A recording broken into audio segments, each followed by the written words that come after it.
Ladies and gentlemen, welcome to Lutador, the Elite Edition 11. My name is Gordon Mindlich. With me is Simone Cazzotti, two-time lightweight Italian amateur MMA champion. Simone, how excited are you about this event? I am extremely excited, Gordy. Thank you for your introduction. Thank you to the people that are watching us, that are being with us. This is going to be a great night and a great evening of fights. Yes. It's starting to get fuller here now, so we're just waiting for our first matchup to start. Do we know anything about your contenders yet? We have Francesco Cenci with 60 kilogram against Anton Dissertori. Francesco Cenci, a very ambitious, young, hard-working kid, and his opponent, Anton Dissertori, is one of three brothers. His older brother also does Brazilian Jiu-Jitsu and is a blue belt. Anton, he also has a twin brother named Paul, and himself, he's a green belt. That sounds like a fun house to be in. You always have a sparring partner ready. Yeah, that's perfect. I can only imagine the fights they had in the Yeah. in the living room. When did you actually start with Brazilian Jiu-Jitsu? Because he's a green belt, that's already, so he probably started very, very young.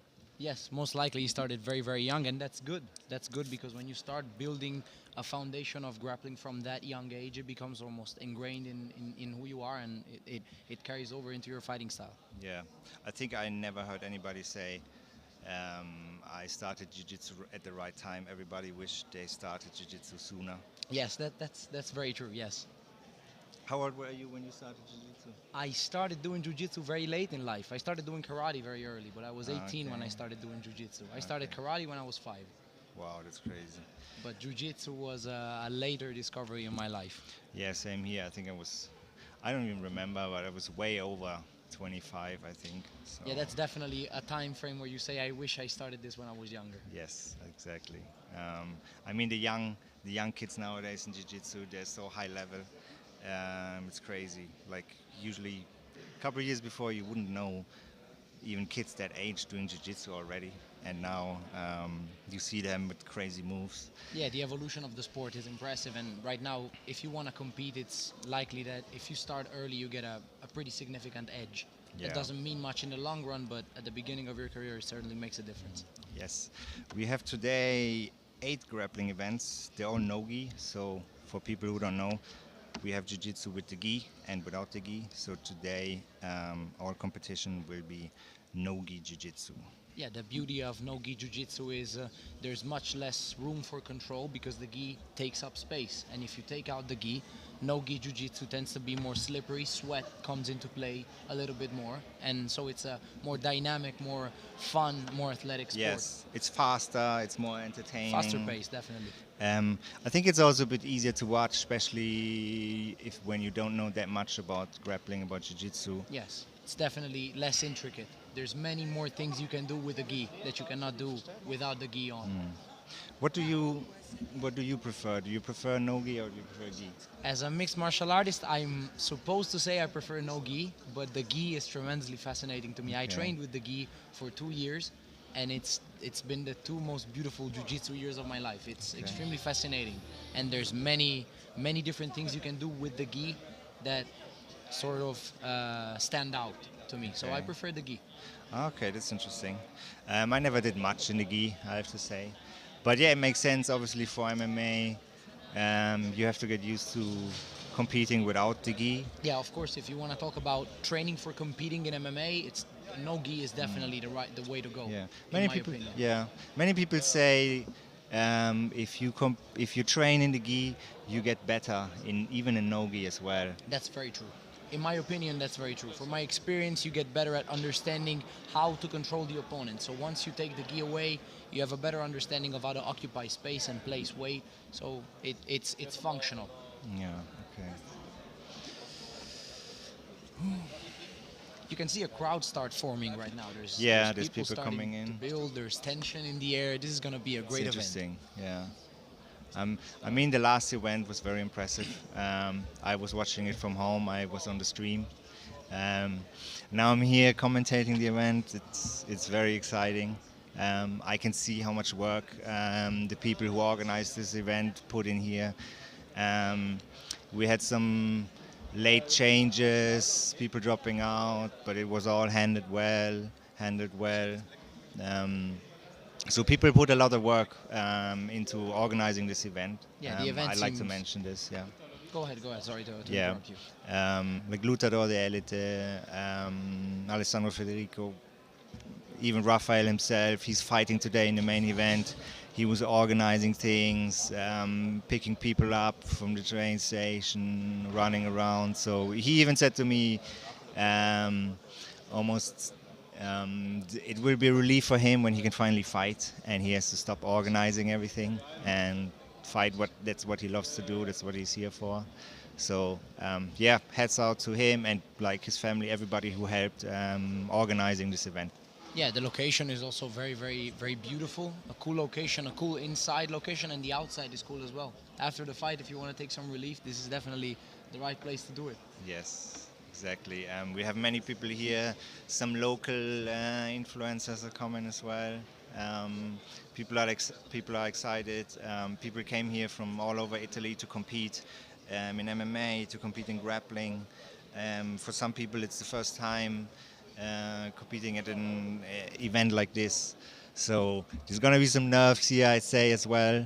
But I think we're in for some exciting matchups today. Yeah, it's gonna be interesting seeing the difference between the fighters making their debut, both in grappling and MMA, and the people that are more accustomed to the competition environment. This is gonna be there's gonna be nice things to point out here and there. Yeah. I can only imagine competing the first time with a big crowd like this. Maybe some people are cheering for you, some people are booing. You have the lights on. Like, how was it for you for the first time when you competed in a crowd? Oh, the first time with a crowd was pretty impressive. My first MMA fight, I had a crowd and I had my parents watching, driving 500 kilometers. I had my uncle driving 800 kilometers. He was coming from France, and so it was very emotional. And I can imagine you don't want to let anybody down. Yeah, right? exactly. There's also that factor, and you don't want to let yourself down because you put a lot of pressure on yourself. Whether it's a big stage competition or a small stage competition, it's still your first competition, so you don't want to let yourself down. That's the first thing. And then also people, the crowd, the people that cheer, the people that maybe boo, the people that cheer for your opponent. It's a pretty wild environment. You got to learn to navigate in the midst of the chaos, or sort of, so to speak. And how is it when you're fighting? Can you hear the crowd? Can you hear your coaches, or are you locked in? How is it? Me personally, I'm just fully locked in on the guys I have in my corner, and maybe a couple of people in the stands that help me. That it helps me to know that they're there. But for me, my mind is fully set on the coaches. I hear the coaches, and that's it. Some other people have it different though. Some people say that they feel the energy, that they remember the faces that are looking at them. People like this, even more experienced pros in my team and people that I talk to, they say they remember the faces, they remember the people saying things. I just have them dead set on my coaches. That's great. Do you hear sometimes even like the opponent's corner, and maybe you get a little Yes, that is a thing little I edge, do. maybe? Yeah. You get used to doing that in sparring, and then I think for me that translates into the fight. If you're calm enough in the environment of the competition, that's a very smart thing to do actually. If you can hear what the opponent's corner is saying, you can use that to your advantage in a high stress situation like this, where any little advantage can make or break the outcome of the fight. And do you prepare at all, like if there's a crowd or something? I know in SPG Ireland what they do, they have like a fight simulation where you do your walkout with your walkout song, and an opponent comes maybe even in with their walkout song, so you do a real like fight simulation, so you mimic how the actual fight, how your competition is going to be. Have you done anything like this before? Yeah, I think that's an extremely intelligent take because it prepares yourself. It almost makes you feel like you've already been there. I haven't done it myself, but I have been a part of it. A teammate of mine, Carlo Pedrosoli, was preparing for his Bellator debut. He's a former UFC fighter, and I was the opponent in that case. So the coach called me late at night, 22. It was very, very late. So it was dark outside. We only had some lights on. He had his walkout song and everything, and we simulated the fight. It was a very interesting experience. I can see, even though I wasn't like living it first person, I can see how it can help you develop a better attitude towards the environment of fight night. Okay. And for example, would you try to mimic the opponent's fighting style for your colleague a little bit? Yes, I had very accurate prescriptions by my coach. Do this, do that. Go Okay. southpaw in certain moments, circle in certain moments, attack in other moments. I had very specific actions that I needed to take in the Okay. cage to replicate his opponent the best way I could. Okay. And would you say that would maybe even help you as well to fight a different style that's not your style? So maybe after a while you can say, hey, actually I'm comfortable with this, maybe I'm going to use it in my own fight. Yes, even if you don't end up using another style, it's still good to know all the styles so you can counter them. It's as if when I started doing jiu-jitsu, what they told me is you don't need to know all the techniques, as in you don't need to be an expert in all the techniques, but you need to know enough about them so that you can defend them. Okay, Even if you don't plan on using something, it's still useful, I think, in an MMA environment to learn how to defend it, because it's useful to learn it so you can defend it better. Interesting. Okay. So with styles, I think it's the same thing. And you started up with karate, correct? Yes, correct. I was 5 years old.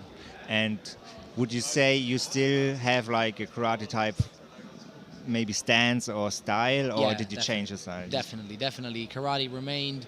It's part of who I am. I did it for 13 years, so it's definitely part of who I am. The style had to be adjusted, but I notice it in the heavier sparring session, the ones that get more intense. I tend to revert back to the bouncy in and out style of karate. Okay. I think that's always what I'm gonna do. I'm always gonna be a karate fighter first, and then an MMA fighter second. I had to make some adjustments, but I'd say karate is still prevalent. Very interesting. And could you maybe say what are the advantages and what are some disadvantages with your fighting style? Well, karate is a point sport, so there's no contact. So if you start doing karate, you're not used to contact. You're not used to getting kicked in the legs. I remember the first sparring sessions I had, my knee blew up because I absolutely couldn't handle the kicks. But then you get used to it and you start seeing the pros as well, as in moving in and out, messes with people's distances, the quick feet movement, the handling space is a very important part of karate. And there's many different things that you can pick from karate that you can take in an MMA cage. Just take a look at Stephen Wonderboy Thompson, who's fighting tonight, or even Michael Venom Page, who recently signed with PFL. Yeah, and even one of the best ever, George St. Pierre, he started with karate as well, correct? Favorite fighter of all time, yes. Oh, wow. What's your take as a casual watcher? What do you think about the karate style, the bouncy fighters that switch stance and go in and out? It is very entertaining because you never know when a knockout can happen. They're so quick, they're very jumpy, they can be very flashy as well. So it's a very entertaining fighting style to watch. Especially if you are not that experienced with MMA, maybe you're a bit more casual, which is completely fine. It is easier to watch because you can see the strikes coming, you can see maybe a flashy knockout even. If it's a very grappling heavy style, it's a bit harder to understand, it's a bit harder to appreciate it actually. Yes. But it all comes together. I mean, I think even GSP said the reason why he had so great takedowns is because he knew the blitz from karate when he was younger.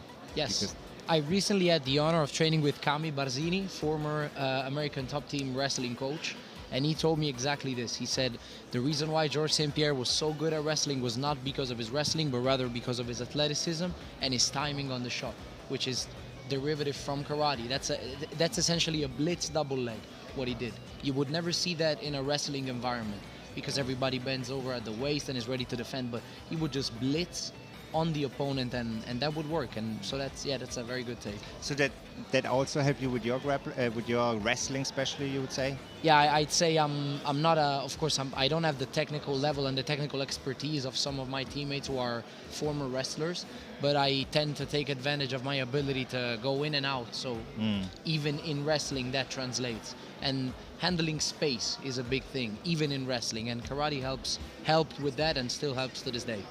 Okay.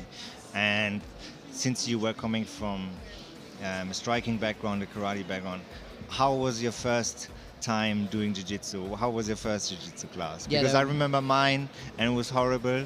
I got beat up by a kid who I outweighed by like at least 10 kilograms, and I couldn't do nothing against him. I was ashamed. I remember the shame because I sparred with a guy who wasn't like doing it professionally or wasn't doing it full time. He was just doing it as a hobby, and he was an out of shape person, but still he was able to use his technique to completely drown me with something I didn't know. So I was extremely ashamed, but also extremely fascinated. It was an interesting take.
So we're back. We just got the information that there's going to be the fighters briefing in 5 minutes, and I think the first fight is about to start in 10 minutes, correct? I'd say 10 minutes, yeah. After the Yes. briefing, the fighters get their things sorted out, and then we go with the first fight. Yes, we have like some health staff coming in now. It's getting full here, it's getting busy.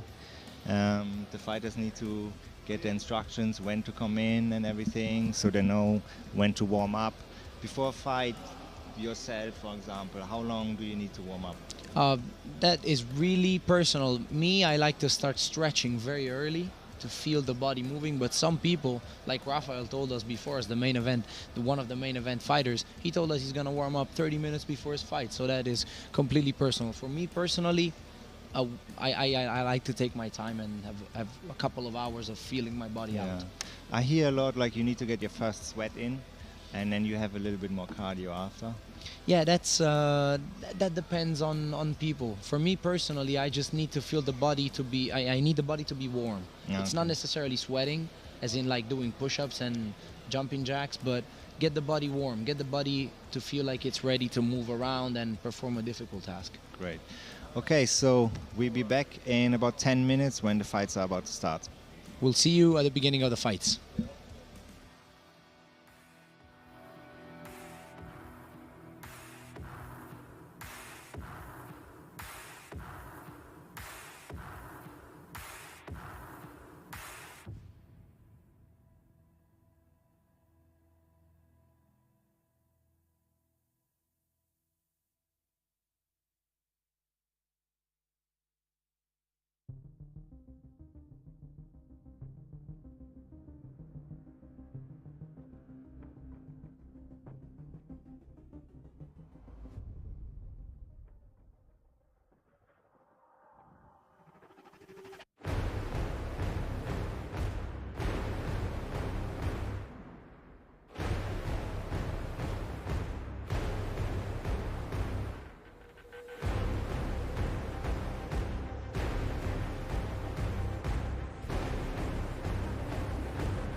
We're back, ladies and gentlemen. We're going to do a quick overview now about the fight card for today.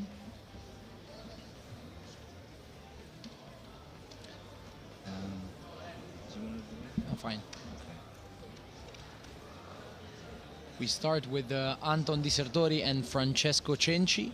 They are both very, very young, both extremely young and extremely hardworking kids. Particular note about Dissertori: he has a brother that does jiu-jitsu and could be potentially a sparring partner for him, as we were saying before in the opening of the live stream. Exactly. Also very young Francesco Cenci, both very ambitious, both come here to win. Then for the next bout we have the first female grappling fighters, Benedetta versus Nikoleta Ruci. They're going to be fighting in the 60 kilogram division. Benedetta is a purple belt and Nikoleta Ruci is a blue belt. This is going to be a very, very exciting fight. Both very strong physically. This is going to be a high intensity fight, I can tell. Okay. Next up, we have Giada Gizzo and Miriana Greco in the 65 kilograms. We have Giada Gizzo with blue belt and Miriana Greco is a purple belt. Giada is also a kickboxing fighter, and they have already fought. Giada is, we'll see how her kickboxing experience will translate into the grappling event. Okay. Next one is Domenico Facito versus Gianmarco Manca in the 60 kilogram weight division. They're both blue belts. They're both from Lutador de Elite. One is from Trento, the other one is from Placenza. Yeah, Gianmarco particularly fights out of the first gym I started training jiu-jitsu in, so I'm going to be a little bit biased in this fight. It's going to be impossible not to be, but this is going to be a very exciting fight. Gianmarco is at his grappling debut today. Okay, great. Next one is Roman Banari versus Nikolai Popa. They are in the 80 kilogram weight divisions. Roman Banari is from Accademia Kama and Nikolai Popa is the local guy from Gracie Bolzano. This is also going to be a very interesting fight. Popa from Gracie Bolzano also has competed in Lutador de Elite, so this is going to be an interesting fight. Yeah. Next one is a catch weight of 74 kilograms, Brando Pizzi versus Alex Zuma. Brando Pizzi from Accademia Kama and Alex Zuma is a purple belt out of Gracie Bolzano. Here we can see a pretty big gap in experience. Alex Zuma has already won the road to Lutador de Elite, but Brando Pizzi is at his grappling debut, so this is going to be a very interesting matchup. Yeah. The next one is Matteo Leban versus Vakas Torch. It's going to be in the 77 kilogram division. Matteo Leban is a blue belt and Vakas Torch is a purple belt. Matteo Leban fighting out of Lutador de Elite Udine versus Vakas Torch, who is grappling with Pirates Mirano. Yeah, there's one thing to note here is that Vakas Torch was very sick in his last outing, in his last grappling fight, but still managed to push through the sickness and put up a very high intensity bout. Exactly. Nicola Bresciani. I'm having a hard time a little bit with these Italian names. Yeah, welcome to these are Italian names, properly Italian names. And the next one is Brazilian, actually, Guinho Everson de Castro. We have one purple belt here with Nicola Bresciani and one brown belt with Guinho. Okay. Then we have Daniele Simeone with our first amateur MMA bout versus Eduardo Allegri. It's going to be a lightweight bout with one from HKT Milano and one from Italian Defense Academy. Next one is Michael Norris versus Ryan Saladine. It's also lightweight bout. One is from HKT Milano, the other one is from King Fit Bergamo. They both have a very similar record, amateur record. They both have one win, so this is pretty early in their career. This is going to be interesting to see how they handle the stage. Yes, one is going to have their first loss tonight, probably. Next one is Vittorio Ventura versus Ivan Magri, also lightweight belt. It's an MMA debut for both of them, so we will see how they will handle their first MMA experience. Yeah, this is going to be interesting because it's also a catch weight, so we'll see how their body types clash into each other. Okay, next we have Arlen Radu versus Mohamed Azaza. One is from Team Excelsior and the other one is Italian Defense Academy. Then with the main event, we have Carlo Perseo D'Ambrosio versus the local hometown kid, Raphael Federico. It's going to be a featherweight bout, and with Carlo from Franciacorta top team and Raphael from ASV Genesien, and obviously also he trains in SBG Ireland. Yeah, Raphael is particularly a very interesting prospect because he moved outside of Italy to train at SBG Ireland to pursue his dream of becoming a pro MMA fighter, and now he's starting in his career after an extended experience as an MMA amateur fighter. Yes, he also spent a lot of time and effort organizing this whole event. Yes. So it's double pressure for him.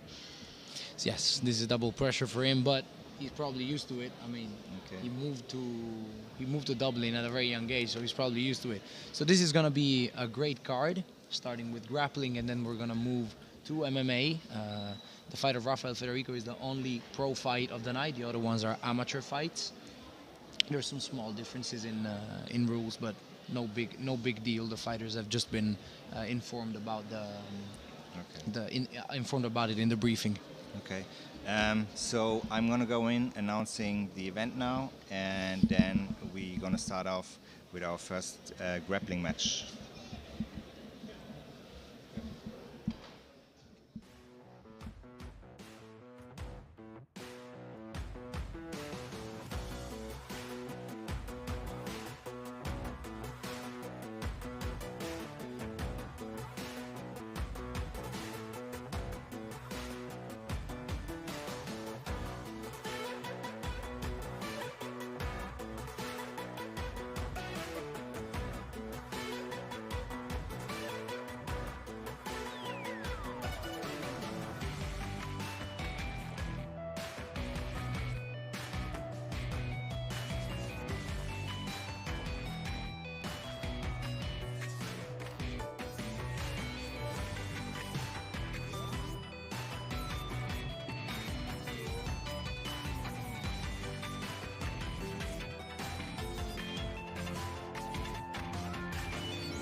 Ladies and gentlemen, welcome to Lutador, the Elite Edition 11. We like to kick off the event with a minute of silence for Mario, who wanted to compete here today, but unfortunately his mother passed away, so he won't be able to come here tonight.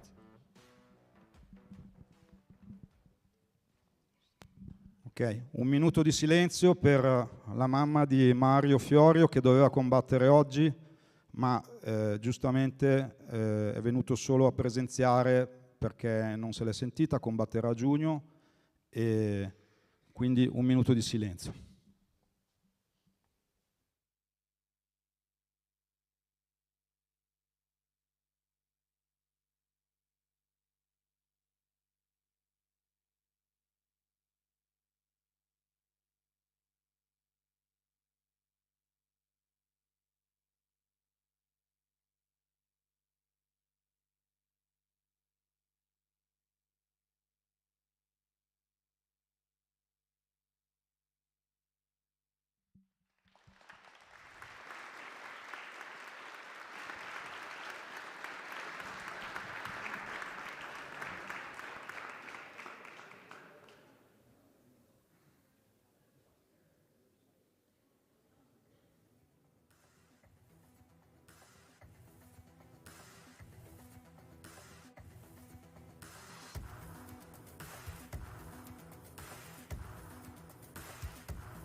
kick off the event with our first matchup. The fighters are ready to come in. Please, first we have Francesco Cenci.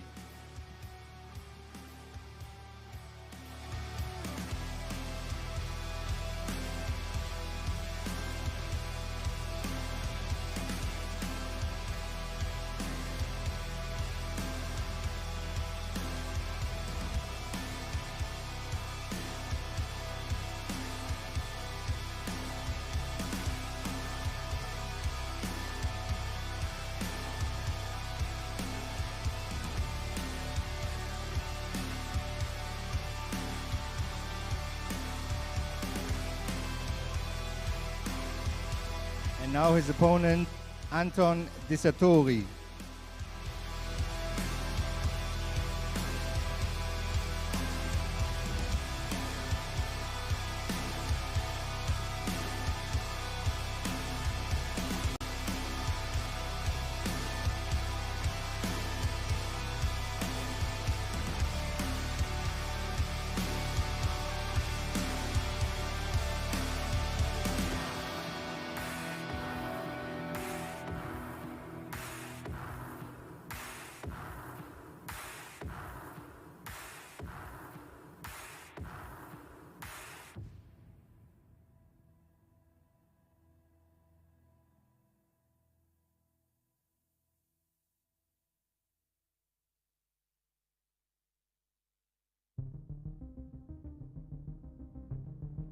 The first grappling match of today, introducing, fighting out of the blue corner from Padova, Italy, representing Lutador de Elite Padova, Francesco Cenci.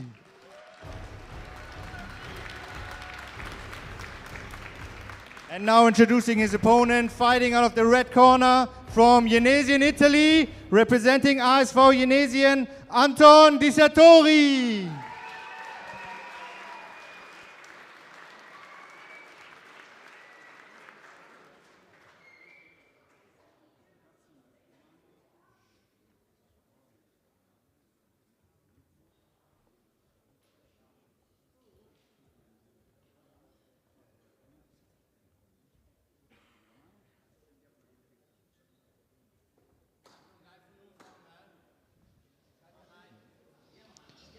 Here we are, the fight is about to begin. Francesco looks extremely confident despite his opponent being clearly the home crowd favorite. Francesco pulled guard immediately. Yeah, he's just waiting for his opponent to engage, which he just did. Classical situation of half guard. I think Anton might be trying to attack a submission already. Yes. Francesco trying to pass here, I think. Trying to open up the close guard of Anton. Anton seems to be very aggressive. He already tried to attack a choke from above. But now Francesco is trying to deal with his close guard. Yeah. It looks like a little bit of a fight for a hand position as well. Nice stand up. And again, Francesco pulls guard.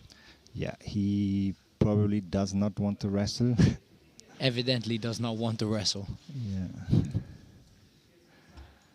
Okay. Trying to invite him to come in. Anton just not engaging, trying to be careful now. I'm impressed with the way Francesco is handling Anton's aggressiveness. Anton is very aggressive in his passing and his engaging. And Francesco is very calm and now in a close guard situation. Yeah, Anton probably got the aggressiveness on fighting with his brothers all the time. We were talking about how he always had a sparring partner in his house. Okay. That might have helped. Yeah.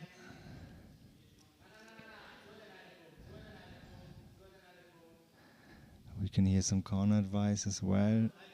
At the moment, Francesco with the closed guard. Both the fighters seem very reactive to what their corners are saying to them.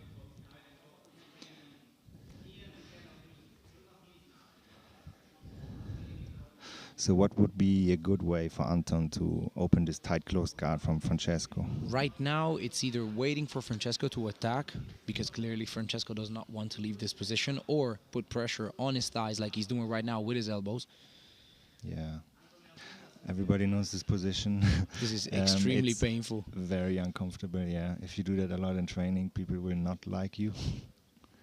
But if it helps you to win, which this sport is about, at the end of the day, this is competition, so you want to get the edge any way you can. Francesco, though, very solid guard retention. He does not seem to want to open his guard anytime soon.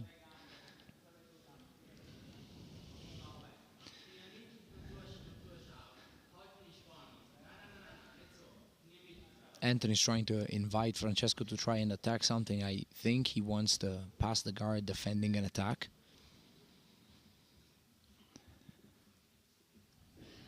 Yeah, Francesco seems to be very comfortable on the bottom. Absolutely, yes. He opened his guard for a minute there, but nothing happened.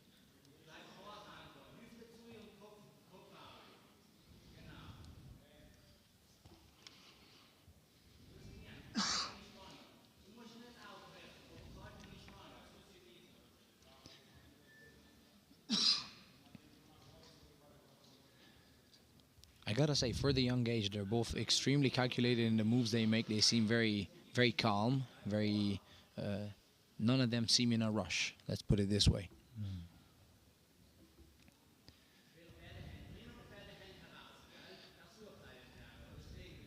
Francesco always trying to bring him close in so he can work with something, and Anton trying to disengage a little bit. Oh, now we have some movement here. Here it is. This is where Anton is going to be the most active, trying to pass after Francesco attacking. I feel like we have a little fan favorite here with Anton Dissertori, who's really pressing the action right now on this one. The home crowd clearly has a favorite. But Francesco just staying calm. Very professional for his young age. Let's see if Anton now is a bit more careful in engaging with Francesco after seeing how tight his guard can get. Probably this is where a big part of the match is going to be played, and how Anton decides to engage with Francesco.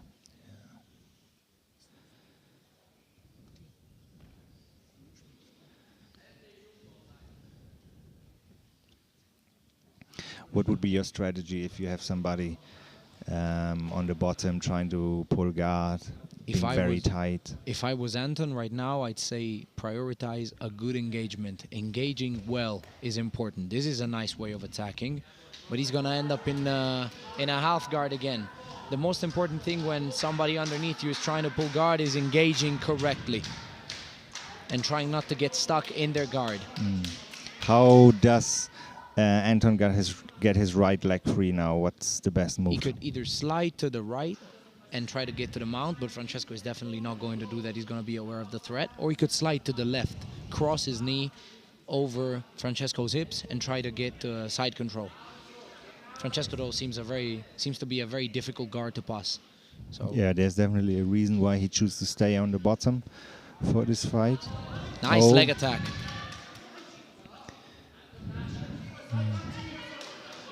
Leg attacks are always dangerous because you never know how far it's going until it's too late. Yeah, the problem with legs is they don't hurt until they pop, contrary to chokes and arms. Okay.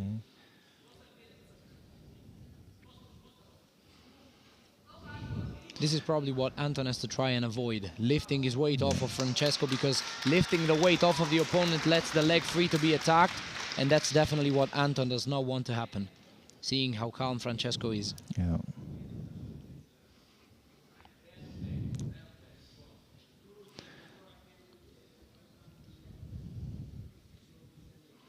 Both fighters seem to be very eager to keep their strategy. Yeah, both very disciplined. None of them is getting caught up in the moment. And both very attentive to what their corner is saying. I feel like maybe Anton's starting to get a little bit frustrated here with the way Francesco is playing this. Most definitely. Francesco has a very hard guard to deal with, as we said and as we've seen. but he's also dangerous from his back, so it's understandable that Anton is a bit frustrated with the way Francesco is conducting the fight.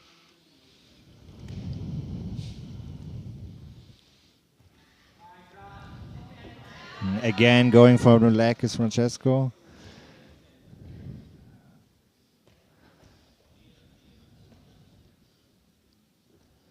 It's interesting how Francesco slowed the pace, but then adjusted to the pace and attacked Anton as Anton was trying to take a step back to maybe recover or take a breath.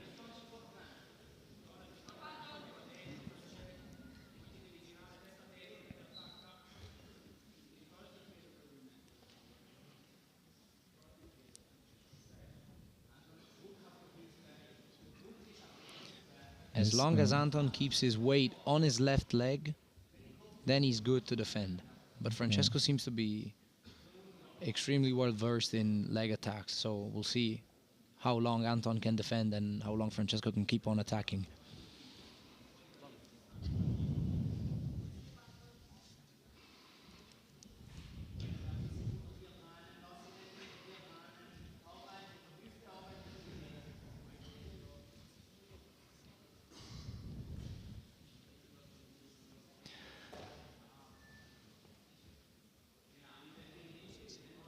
Anton is doing a really good job at keeping his base wide, as so not to get tripped or attacked on the legs, and now he's able to get back up. Okay, he's circling now, trying to find a way around this guard from... The crowd cheers him on. Okay, this could be a moment. Okay, this could be a moment. Anton going for the single. Let's see if Anton tries the guillotine again like he tried in the beginning of the fight. Okay. That seemed to be like one of his favorite moves. Yeah. He has one hand under the neck. Francesco is defending well, though.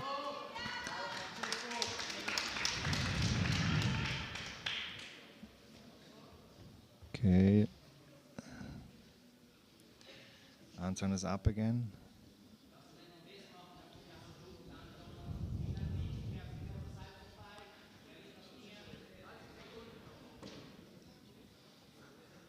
Let's remember that cage work is allowed in a grappling context because the fights take place in an MMA cage, so the cage is a viable space to fight on.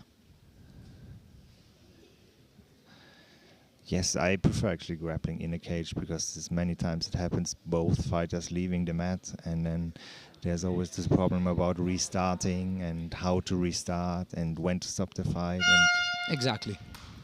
so that was the first round.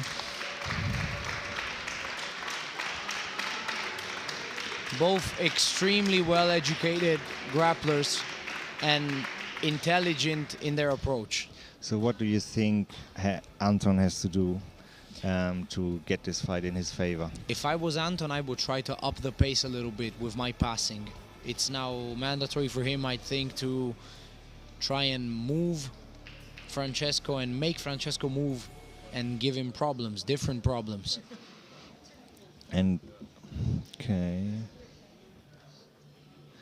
I think what's often underappreciated is how tiring this actually is, because you don't see that much movement, but it's really like your body is tight.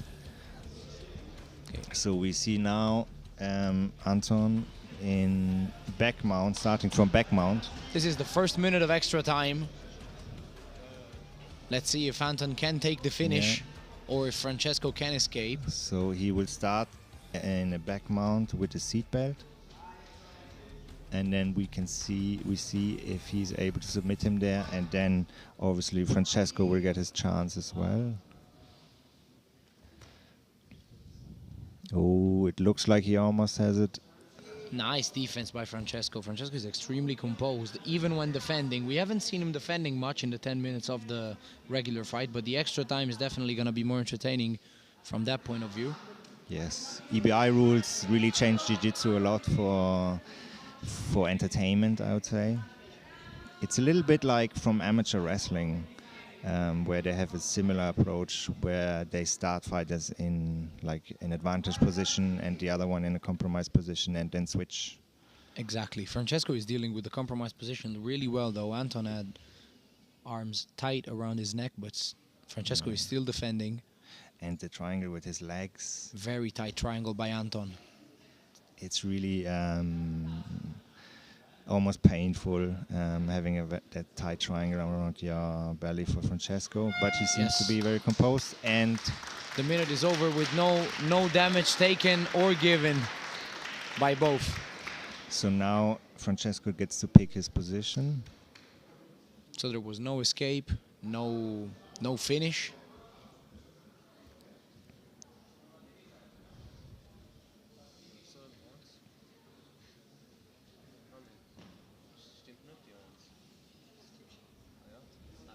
Now Francesco, who lost the coin toss, gets to pick his position, and it's an armbar situation.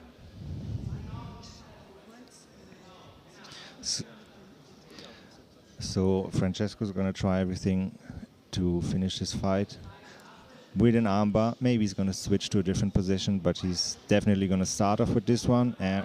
Nice attempt of defense by Anton. And the referee stopped.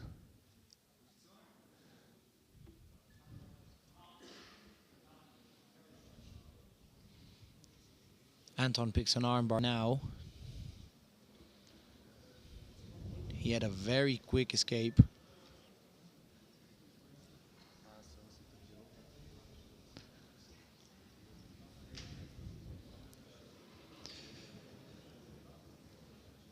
This is the second extra round. So let's see what Anton can do here. And if Francesco is able to escape and how quick he is able to escape. It's going to be difficult to beat Anton's escape time. He was very quick. He knows he has to hold on and not let him escape.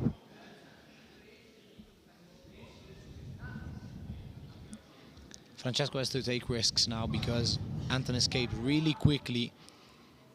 Like him, Anton.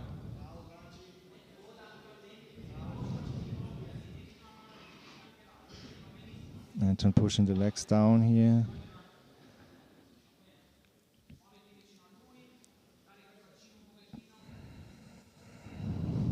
Francesco is now up. Interesting strategy by Francesco. Trying everything to escape. This is why Anton was pushing his legs. He still has the armbar.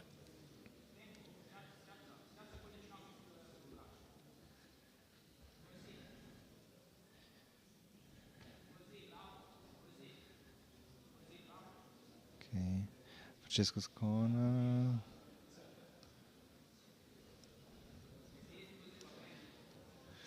Ooh, this is a difficult position.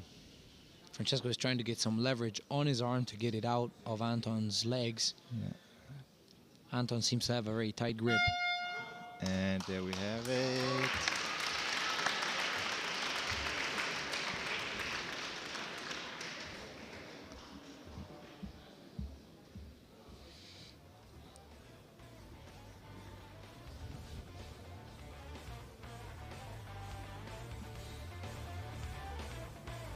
And Francesco wins. Francesco Cenci with the win.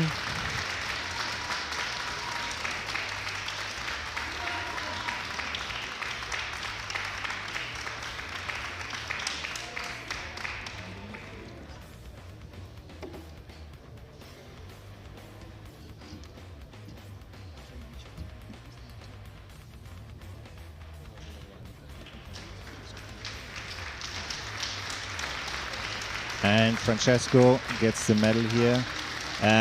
Both fighters getting a big applause here. Put up a great fight, very technical, especially considering their age.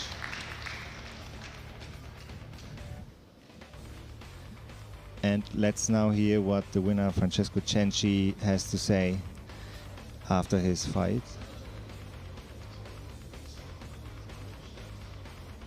Francesco, congratulazioni per la tua performance, come ti senti dopo questa vittoria? Bene, bene, ho ripagato tutti i sacrifici. Quanto ti sei sacrificato durante questo periodo di preparazione per arrivare qui? Vabbè, mi allenavo tutti i giorni praticamente. Sei soddisfatto della performance che hai fatto vedere? Sì, dai, speravo di chiuderla prima, però è andata bene lo stesso. Di nuovo congratulazioni Francesco.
Okay, perfect. So we got our first grappling match in the books, with Francesco Cenci being the winner tonight. I was impressed with how cold he was. When I asked him about his performance, he was like, yeah, everything got paid off. And he was very happy, but also very collected. For his young age, that's very atypical. Just like his fighting style was right now. And now we have a second fight. Yes, we have the first female matchup of the evening now in the 60 kilogram division with Benedetta Manca versus Nikoleta Ruci. Yeah, we have an opponent, a fighter in here that's clearly advantaged physically. We'll see how that plays into the fight. I'm curious to see this fight. 60 kilogram is the weight limit for this fight. Exactly. We have Benedetta Manca out of mat side and Nikoleta Ruci out of Italian Defense Academy. We actually have more than one fighter out of Italian Defense Academy here tonight. Kevin Moyetta, head coach, is also one of the referees. This is going to be a very interesting matchup.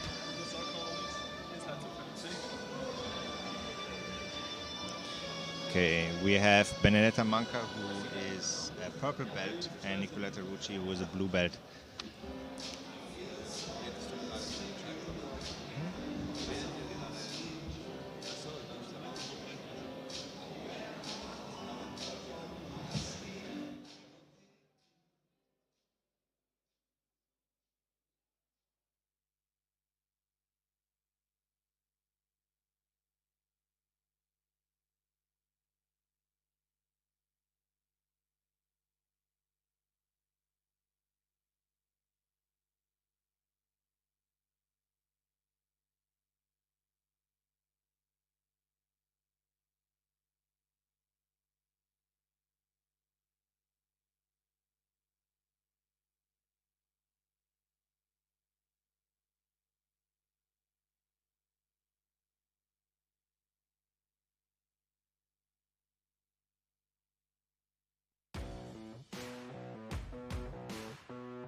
Gentlemen, now we have our first female matchup of the evening in the 60 kilogram division with Benedetta Manca and Nikoleta Ruci.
Ladies and gentlemen, our first female matchup of the evening in the 60 kilogram division. Fighting out of the blue corner from Pisa, Italy, representing mat side, Benedetta Manca. And introducing her opponent from the red corner, fighting out of Mantova, Italy, representing Italian Defense Academy, Nikoleta Ruci.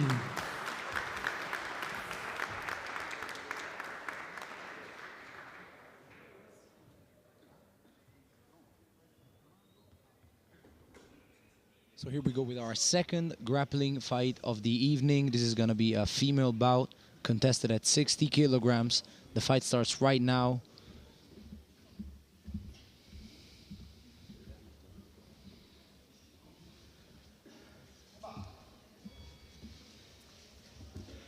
High tension on the face of both contestants. Let's see how they elect to engage. Yes, now a little bit of hand fighting here. Let's see who gets the first takedown.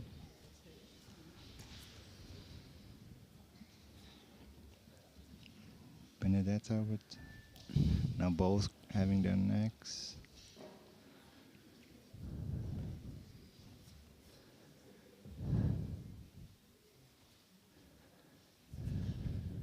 These are draining moments for both contestants because this is where the tension gets released and all the adrenaline gets unloaded. Okay. Now Benedetta pulling guard. Okay. We have Nikoleta on top, trying to get past the legs. Almost an up kick there. We're not at the MMA part of the card yet. It can happen sometimes. You hit somebody when you're trying to get your leg over to pull them close to you. Yeah, definitely. As I said, these are the most tense moments, the early moments of the fight. This is where also mistakes are most commonly made. Benedetta seems to have a very active guard. Nikoleta trying hard to pass. This is going to take a toll on her physically, or at least I think so. I feel like there's a pattern going on where I was just about to say where the blue corner likes to pull guard, but yeah, we just saw a position change. As far as right now, Nikoleta on the bottom now.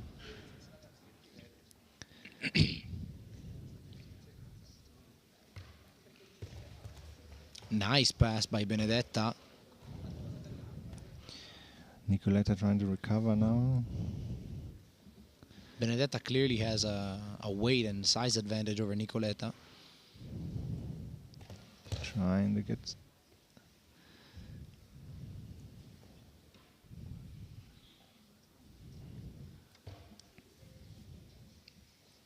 It could be that Benedetta was aiming to pull guard to then try and attack with a sweep, which she did, and reverse the position so that Nikoleta had to hustle to try and pass her guard and then end up on bottom anyway, stuck against an heavier opponent. There was a little cut, I think. Nikoleta has a little cut on her face. Oh, nice jump over.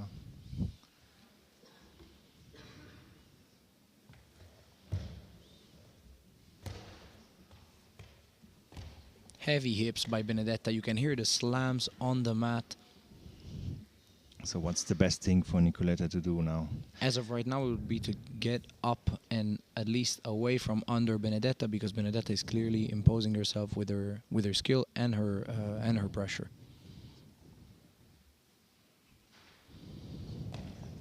This is a nice roll by Nikoleta. She has to keep going for the hip escape. That's her best bet right now.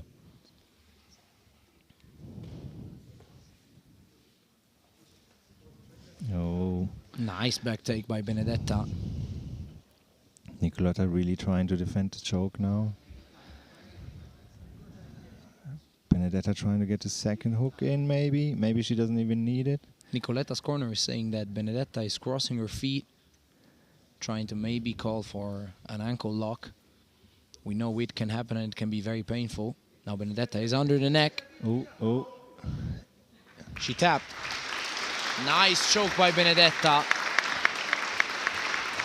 Fluid transition to the back. Extremely well conducted fight by Benedetta.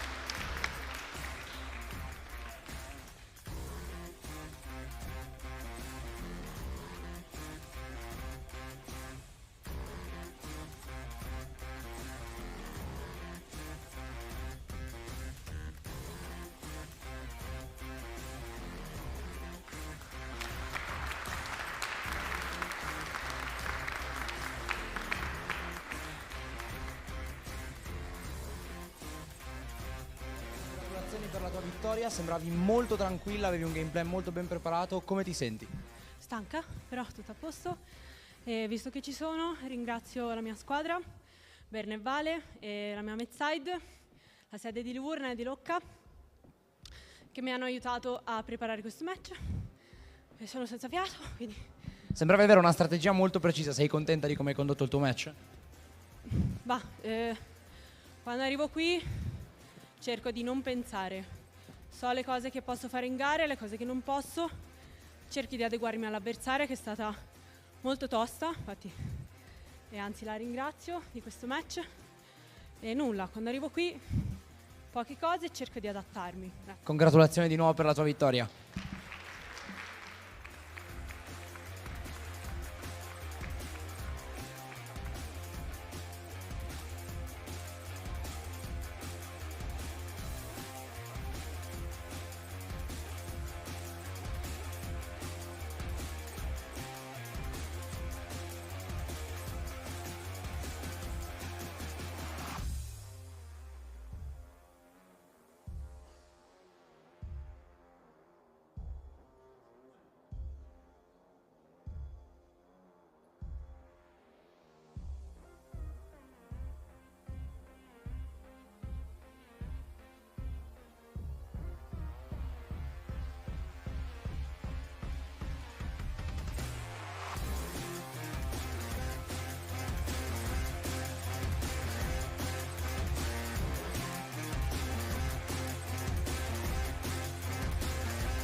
Ladies and gentlemen, get ready for our second female grappling match of today. In the featherweight division, for the Lutador the elite belt, fighting out of the blue corner from Brixton, Italy, representing ASD Gladiators, Bressanone Giada Gizzo.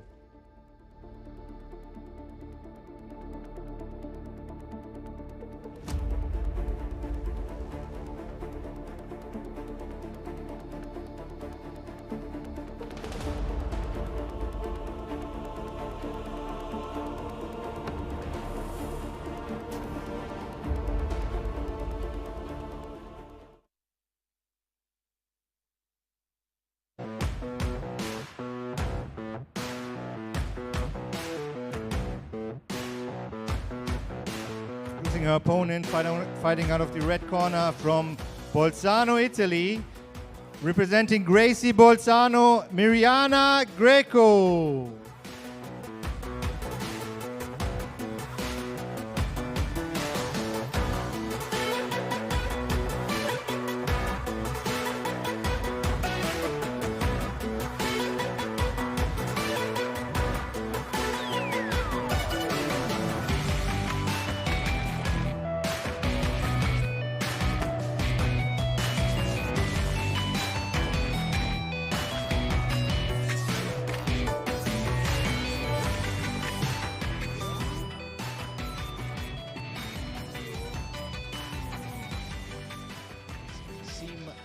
Incredibly ready.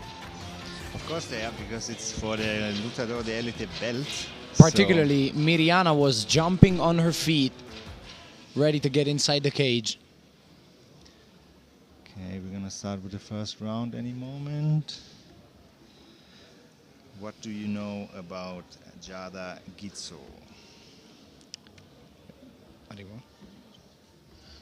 Giada has experience in kickboxing, as we said in the overview of the card.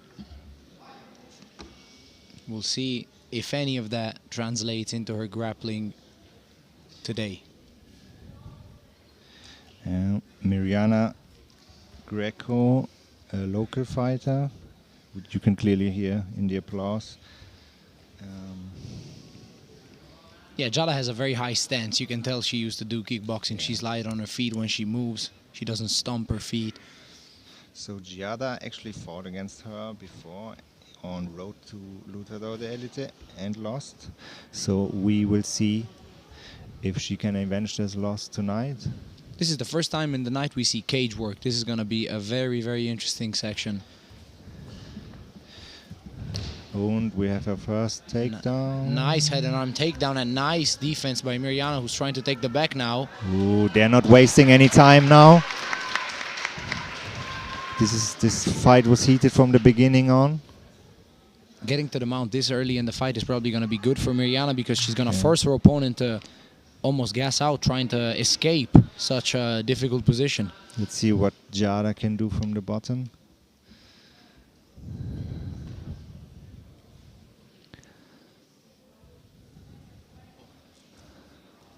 Nice triangle attempt by Mirjana. It looks tight. It There looks might very be a tap. tight. This is very tight. Giada Gitsu trying to stand up, which worked very well. This She's in top position now. This was pure physical strength by Giada getting out of this submission.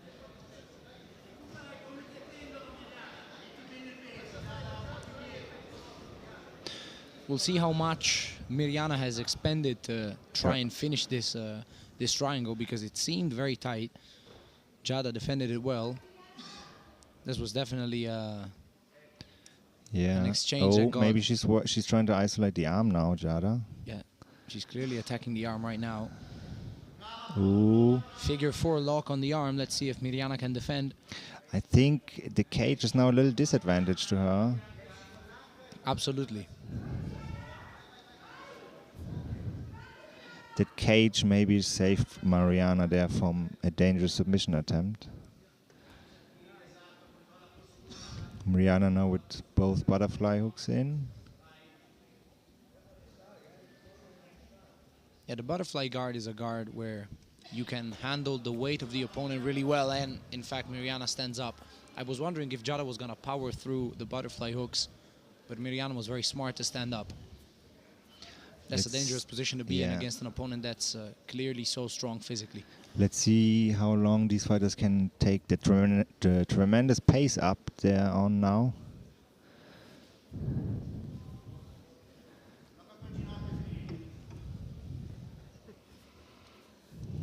It's definitely a competitive match. It's a physical match. Very physical. Now fighting for head position. I think this is the most physical match we had today. Absolutely. As of right now, undoubtedly.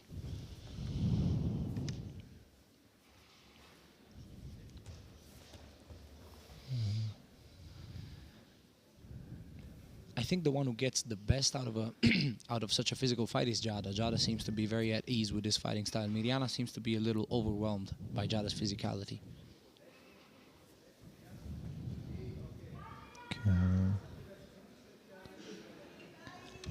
Did you ever have a match where you lost against your opponent and had the chance to avenge that loss and fight your opponent again? I actually, now that I think about it, I did, and it didn't go my way the second time as well. It was a very, very experienced opponent, and it didn't go my way. But going into a fight knowing that you have lost to your opponent can be either a very, very, very heavy toll psychologically, or a nice extra motivation, and you have information about your opponent, which is Giada invaluable. isolating that arm here, but nothing came out of it.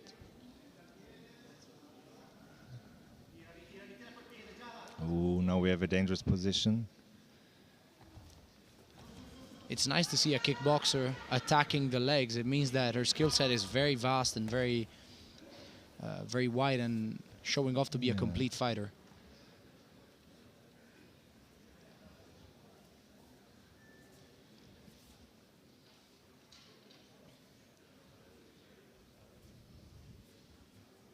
Still very physical fight. Yeah, I reiterate that Mirjana is allowing Giada to conduct her fight.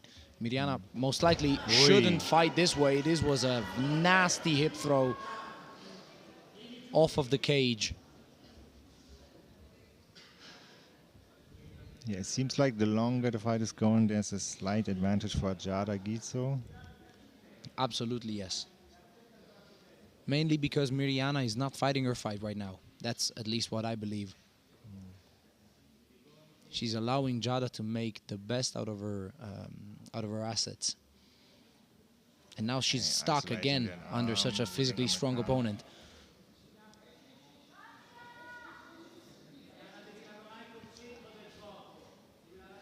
Giada Gizzo determined to stay on top, trying to bust, trying to mount.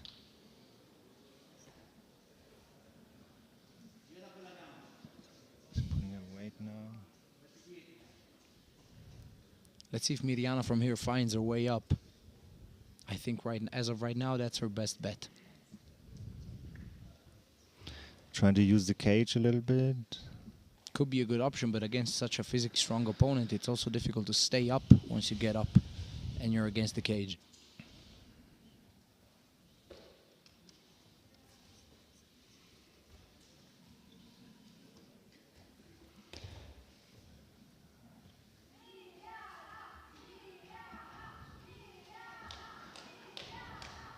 There's a little chant going on for Mirjana right now. Yeah. Let's see if she can use that energy. Right now, Giada Gizzo not giving her any space.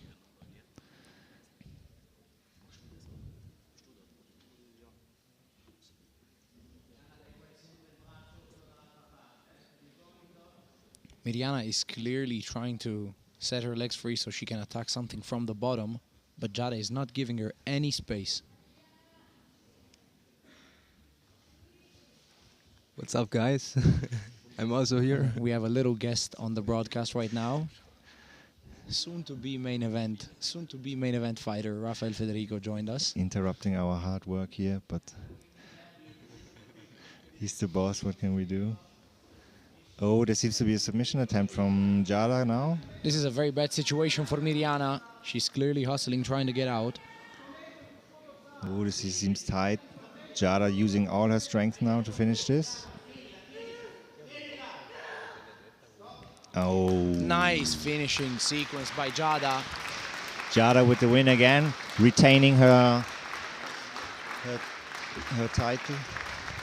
Amazing performance by Giada Gizzo.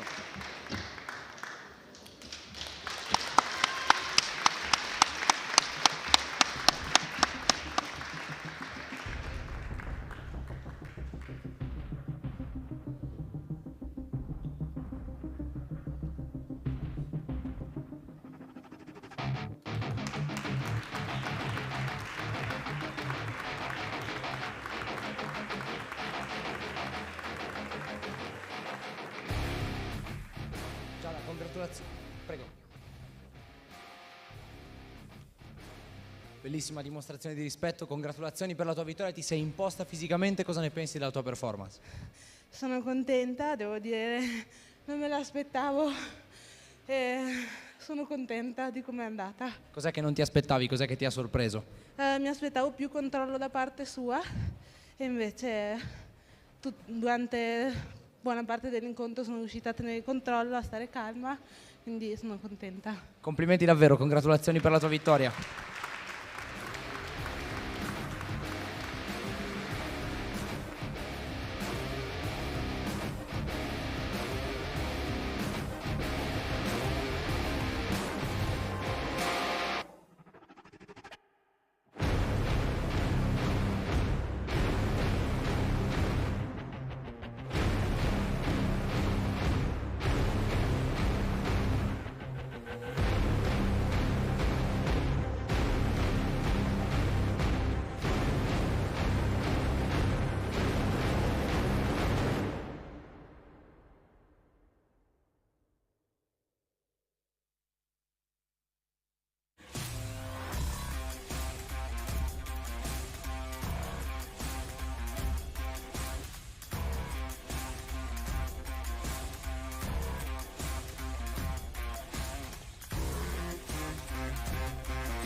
grappling match in the lightweight division. Fighting out of the blue corner from Trento, Italy, representing Lutador, the Elite Trento, Domenico Facito.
Out of the red corner from Piacenza, Italy, representing Lutador, the Elite Piacenza, Gianmarco Manca.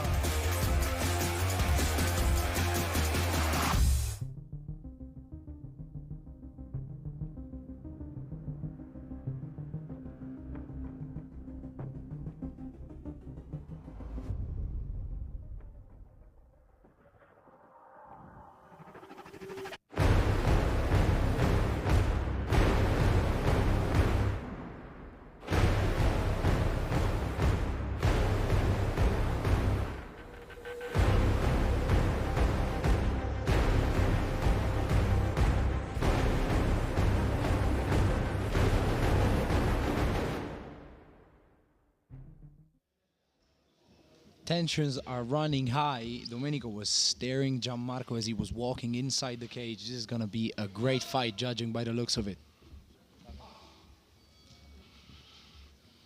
Okay, both Lutador, the Elite fighters.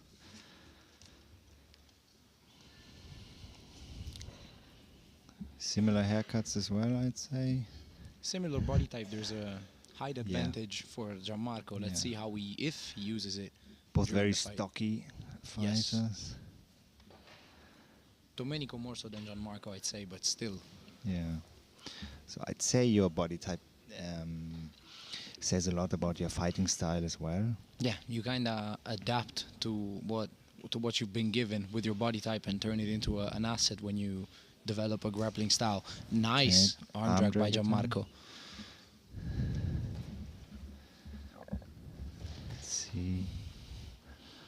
Both definitely not afraid to start the first takedown attempt.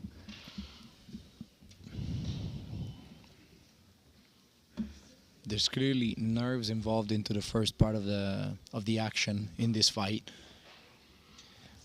Domenico Facito also competed and won at the Road to Lutador Elite event. Gianmarco is at his debut, which is impressive considering how well he's handling himself in the cage right now.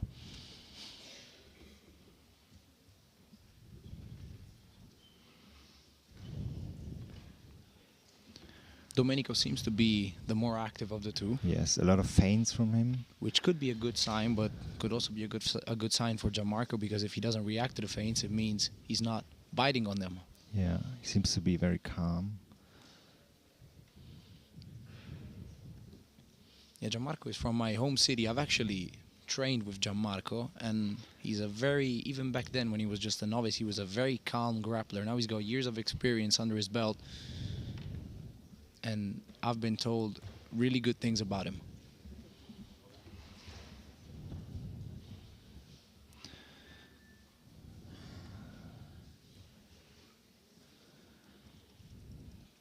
Domenico staring at his legs. I think he's trying to get the takedown, but it's not an easy task against Gianmarco.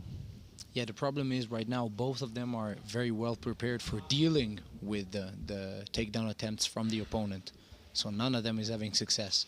But these are good shots. Almost a guillotine attempt from Domenico there a second ago.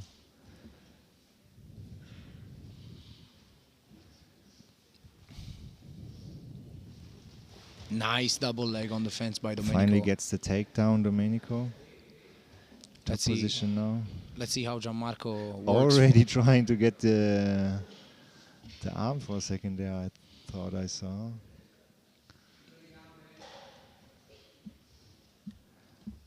Have you been in Gianmarco's guard before? Not that I remember. No, okay.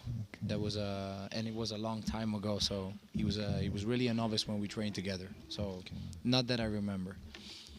But he seemed to be willing to stand up with Domenico.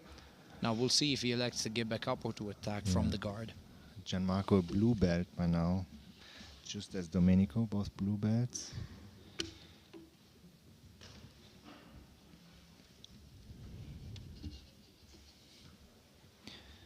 Gianmarco determined to keep his guard closed at the moment.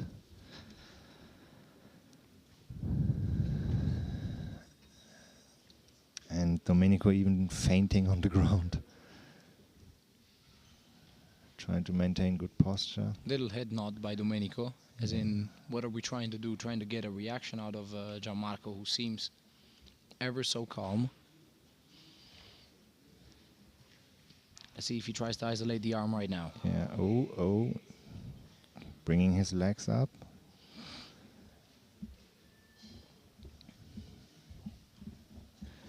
Yeah, the short stocky guys usually have a very strong base. Yeah, that's also why Gianmarco is trying not to, maybe he's a bit deterred from attacking, because Domenico is so short with his arms and limbs that a wrong attack might lead to a guard pass, which Gianmarco really does not want right now.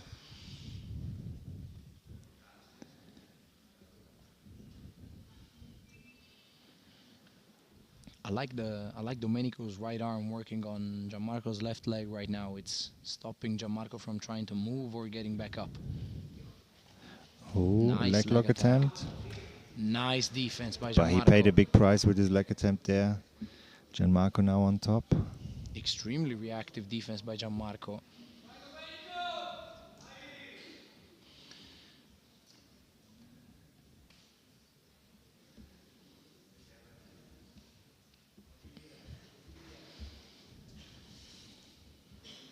I noticed that both corners are very silent, which is usually a good sign, because it means you're doing what you're prepared to do.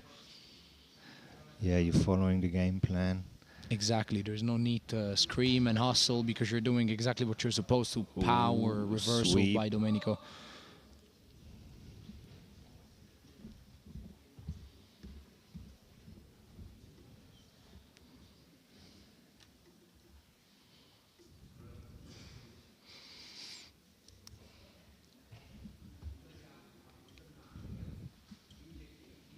Both fighters waiting for a mistake. Now both back on their feet. Takedown again. And Domenico stays on top now. I think Gianmarco was not expecting the takedown from Domenico straight away. He's now trying to be more active with his guard, which is, I'd say, his best bet, as we've seen. Oh. Domenico's posture saved him there again.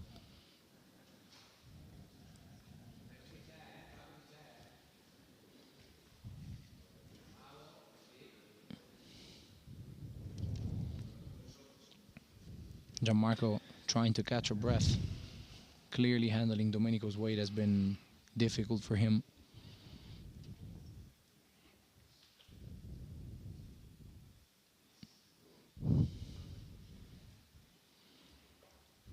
Not much happening right now. Domenico could try to pass his guard when Gianmarco opens his legs, and instead elects to carry him close to the cage.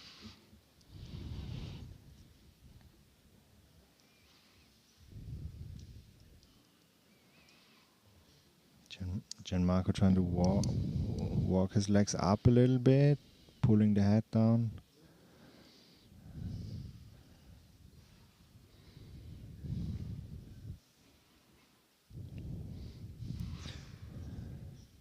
Physical matchup. I can hear them both breathing even from where I'm sitting. Yes, you can hear the heavy breath from both. Gianmarco just caught a big breath.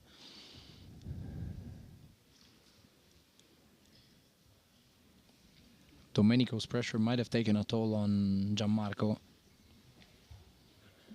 Was now scrambling to try to get to something, an attack, a leg, an arm, something at least. But Domenico is very composed with his posture.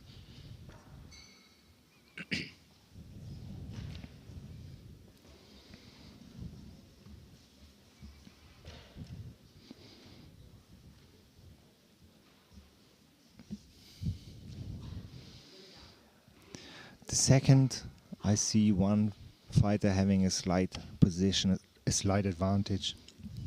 It immediately gets taken away by the opponent. Yeah, Domenico is fighting very smart. He's not letting Gianmarco get any space to try and set up any submissions. Yeah, he knows when to put his head down and when to posture up at the right time. I also think Gianmarco's having a hard time dealing with the physicality of Domenico. You can clearly see even in the way he ripped his arm away. Now a little scramble here. Nice scramble. Gianmarco on top now. Let's see how Domenico handles being in bottom position. He managed to get a sweep before. Yeah, the sweep he got before was almost fully out of pure physical power. Let's see if Gianmarco is a little bit more careful now. And if Domenico is as ready to exert power as he was earlier in the fight.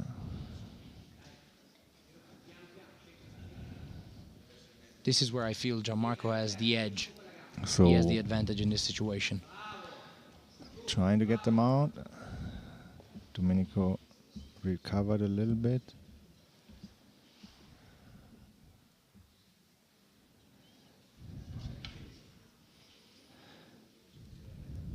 Gianmarco is trying to get his shoulder on Domenico's face to then try and slide his knee through. Let's see if he does it right now. Yeah, and let's see if he's not getting swept in the process.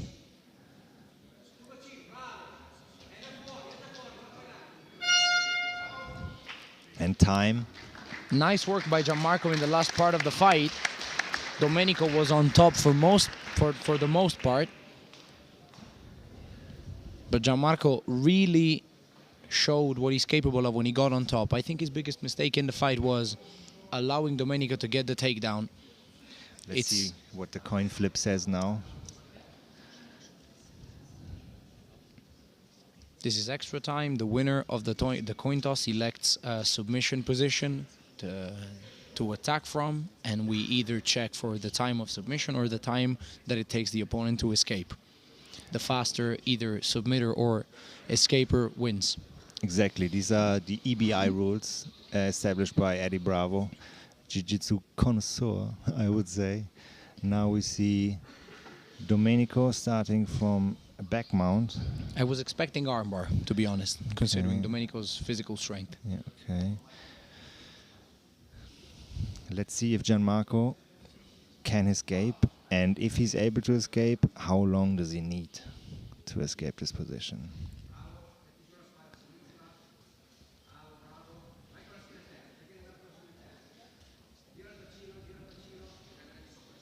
Look how tight Domenico's left arm is wrapped around Gianmarco's neck. Now trying to keep control.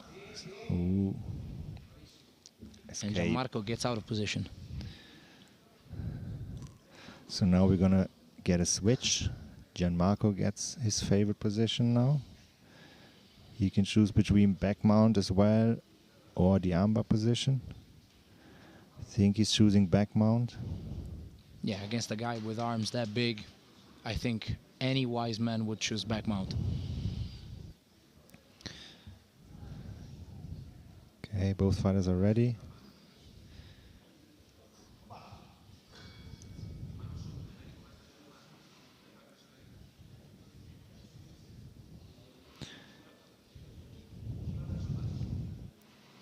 So if Domenico does not manage to escape this position in time, he's going to be the winner. Gianmarco is going to be the winner, right? There was nothing. There was nothing.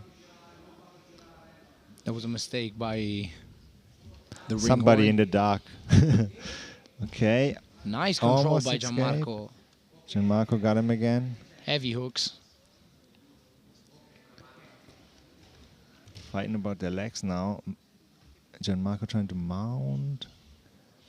He still has his arm. So let's see the times. We will have to check for the time right now. I don't know what the referee is saying now.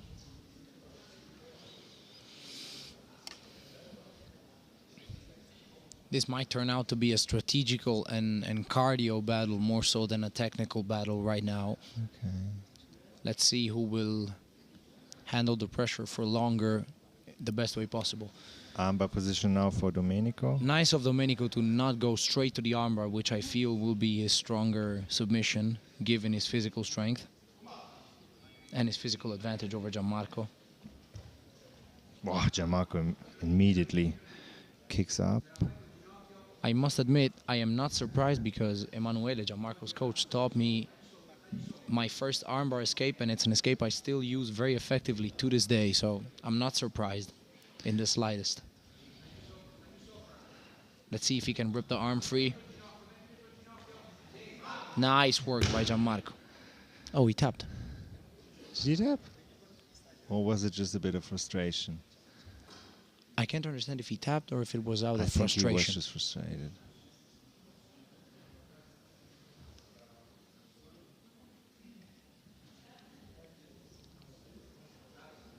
There was some nerves starting to kick in as well. Yeah, now Gianmarco from back mount again. And keep in mind, the contestants' arms are now starting to get very tired. You can see how red they both are in their face and in their arms. And both are sweaty now, so they're slippery. It's getting harder and harder to submit here. Nice work by Gianmarco, not letting Domenico rip his arms off.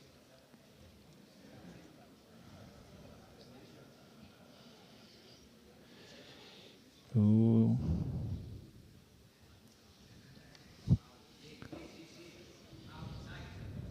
Gianmarco staying on the back here.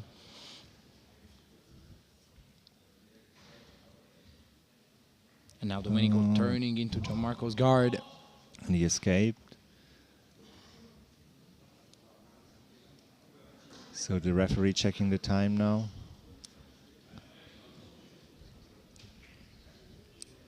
We go to the third round. So that must start to get really tiring right now.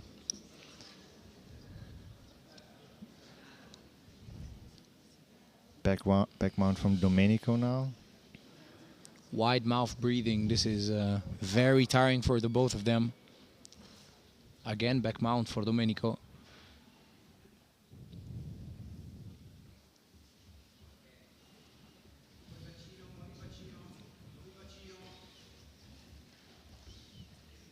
Take a look at how hard of a time Gianmarco's having at setting his arms free from Domenico's grip. That tells you all you need to know about Domenico's strength. Strength, grip strength, that he has that wrestling strength, that grappling strength. And also how much endurance Gianmarco displayed.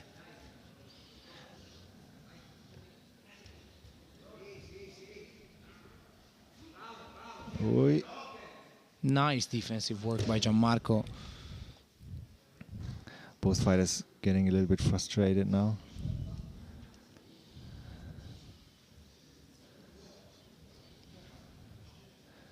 Okay, let's see what Gianmarco can do now from back mount. Gianmarco has already been to Domenico's back mount. Let's see maybe if he has learned something, if he has collected some data to maybe devise a better strategy to try and finish Domenico. He went immediately to the side. The first time he stayed central for a longer time. This time he immediately went to his left side.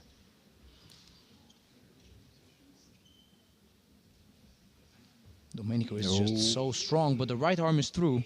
It could be a moment here. No.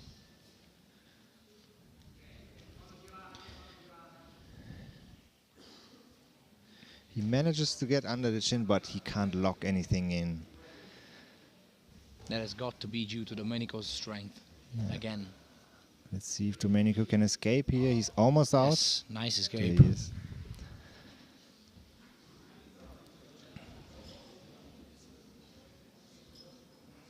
So now it will be determined on the escape times.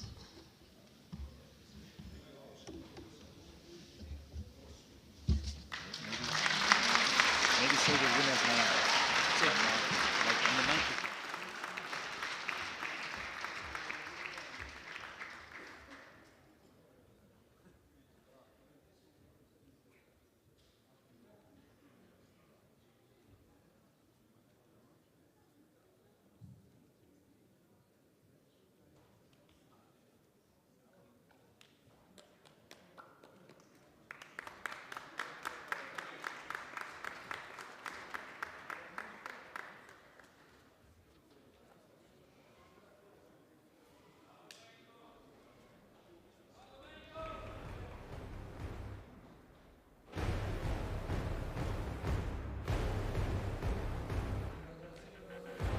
Estremamente affaticato, ma immagino anche estremamente soddisfatto. Cosa ne pensi della tua performance?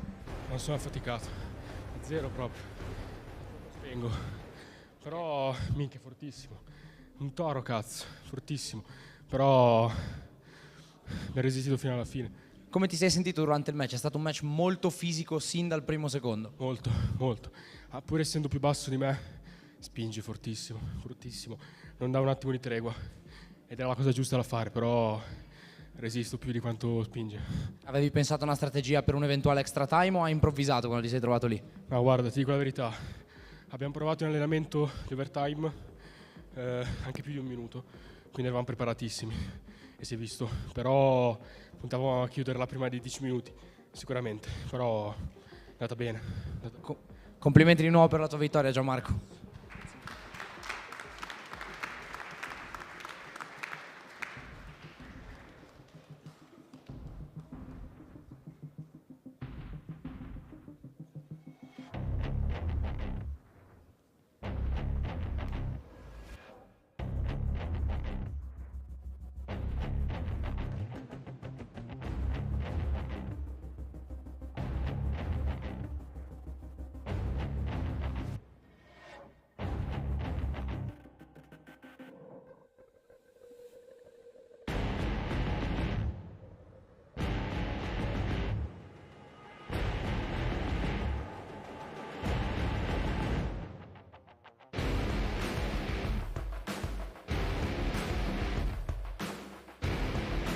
And now our next grappling match at a catch weight of 80 kilograms with our first opponent fighting out of the blue corner from Milan, Italy, representing Accademia Kama, Roman Banari.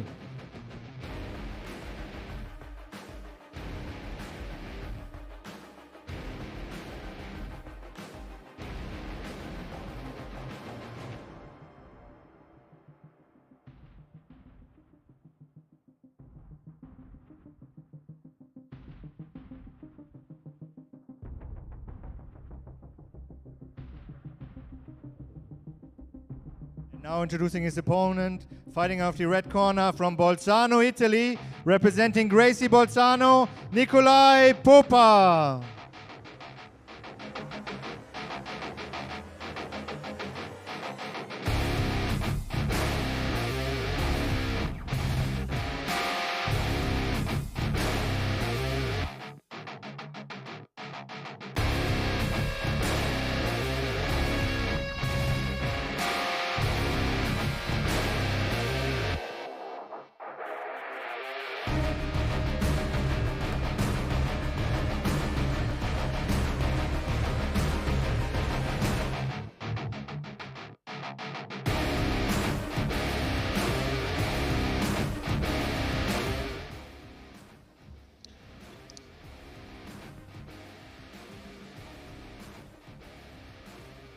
This is going to be another very physical fight, limit of 80 kilograms for both contestants.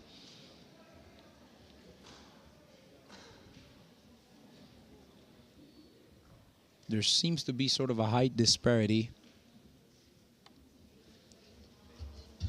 in favor of Banari.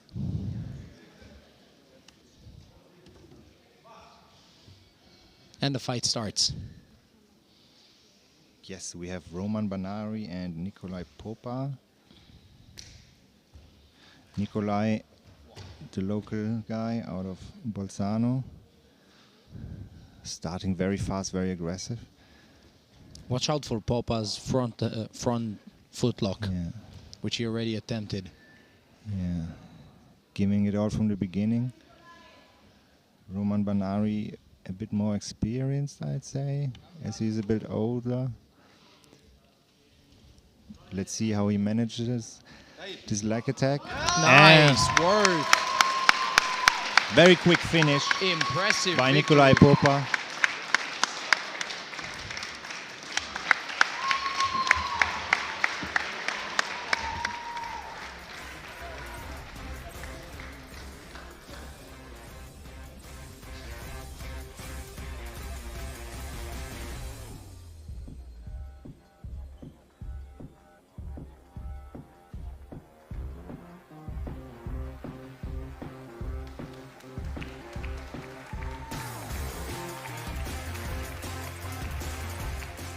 Nikolai, congratulazioni, performance rapidissima con una delle tue tecniche preferite, sei soddisfatto? Sì, sono soddisfatto. Avevi preparato questo tipo di approccio? No, però solitamente riesco sempre a trovare il modo di andare in chiave.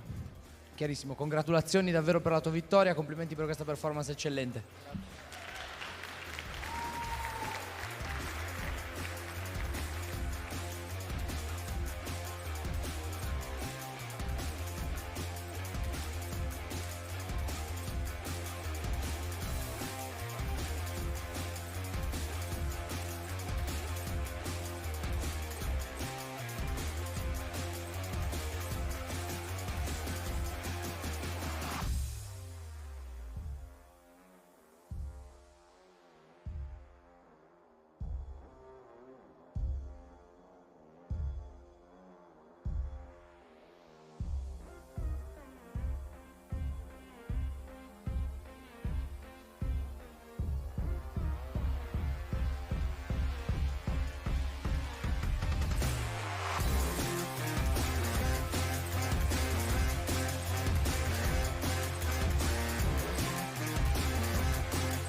And now our next matchup at 74 kilograms with our first opponent fighting out of the blue corner from Milan, Italy, representing Academy Karma, Brando Pizzi.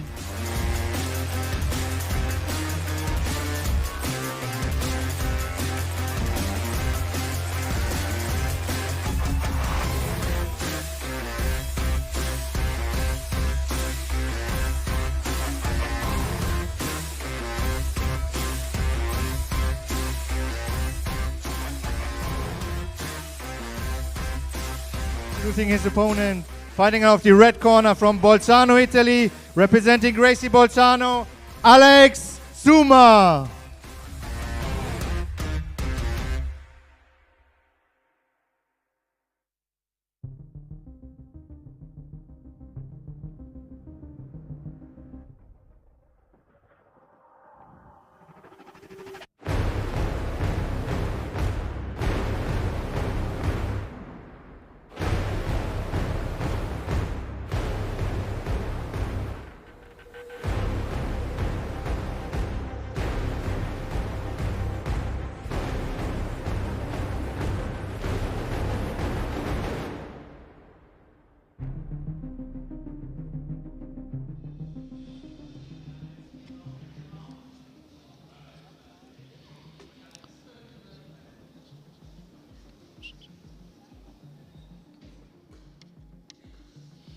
There is going to be a big experience discrepancy in this fight. Brando Pizzi is at his grappling debut, whereas Alex Suma already has competed at Road to Lutador d'Elite. And the fight starts now.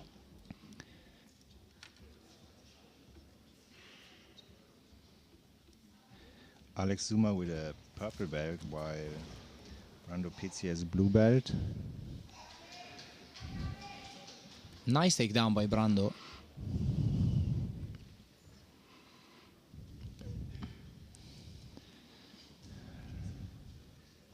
So this is another time where the cage comes a little bit into play.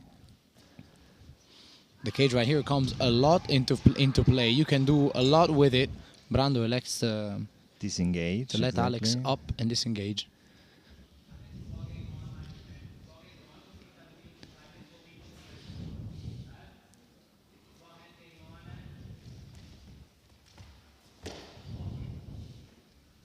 Oh, I think that's an injury. No, or that's a groin strike.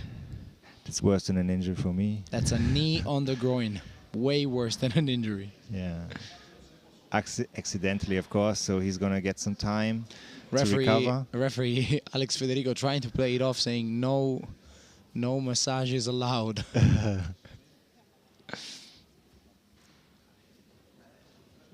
Okay, he gives him a bit time to reset. Yeah, that was a heavy hit.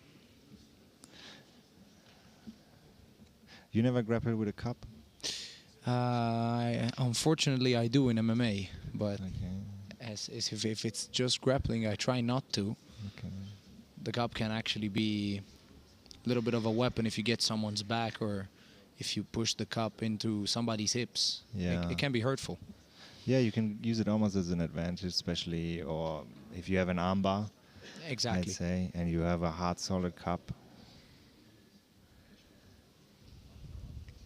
Can also be a disadvantage, though. It's sometimes a bit annoying. Sometimes it can even hurt you more than protect you. Yes. But this was a very heavy groin strike. Falling straight down with the knee. Brando Pizzi trying to recover here. Seems to be a bit frustrated now, understandably. Also still seems to be in pain. Medicals are being consulted right now. They're probably gonna He's go back into the up cage. now. No, he's back up. Thumbs up. Okay, let's get back at it.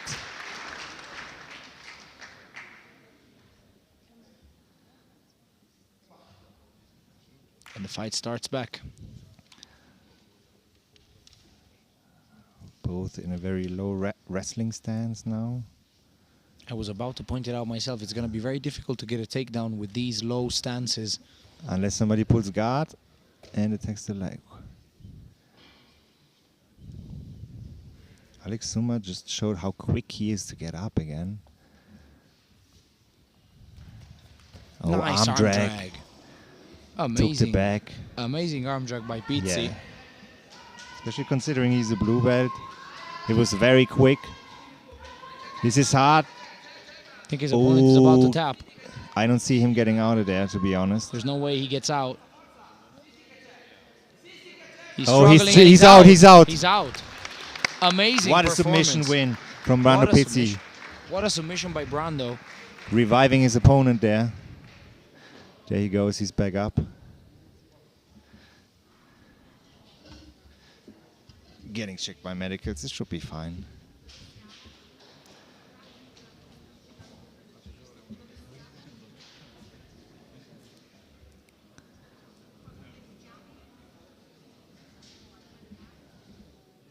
Both.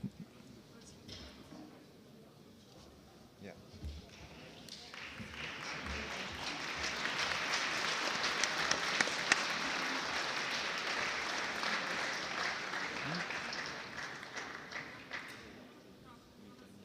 Okay.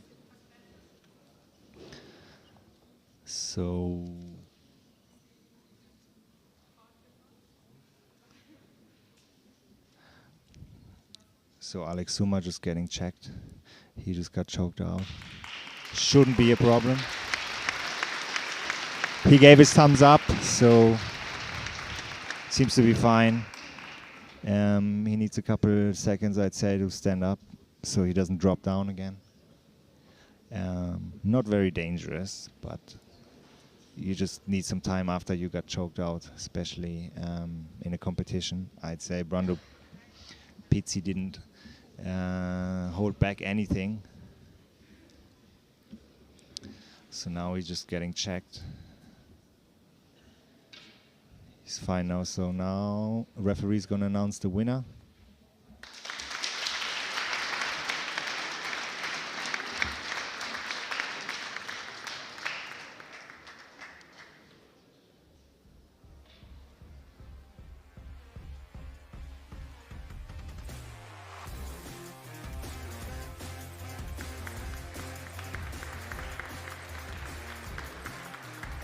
Brando, complimenti per la vittoria, una bellissima finalizzazione. Sei soddisfatto di quello che sei riuscito a far vedere in gabbia? Sì, diciamo che io mi alleno tanto per prendere la schiena, finalizzare la schiena, quindi sono contento.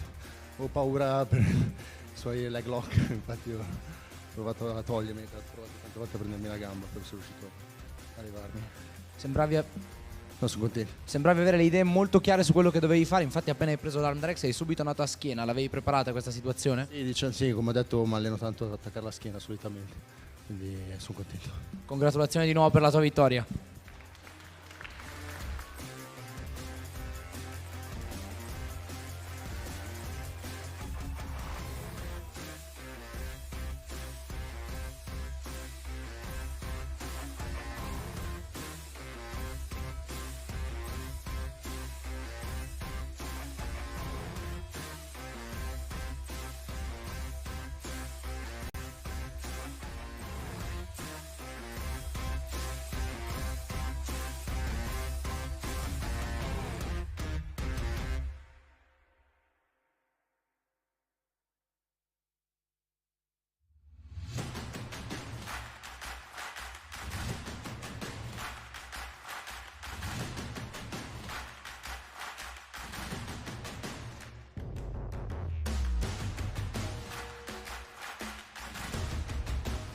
Welterweight division with our first opponent fighting out of the blue corner from Udine, Italy, representing Lutador de LT Udine, Matteo Leban.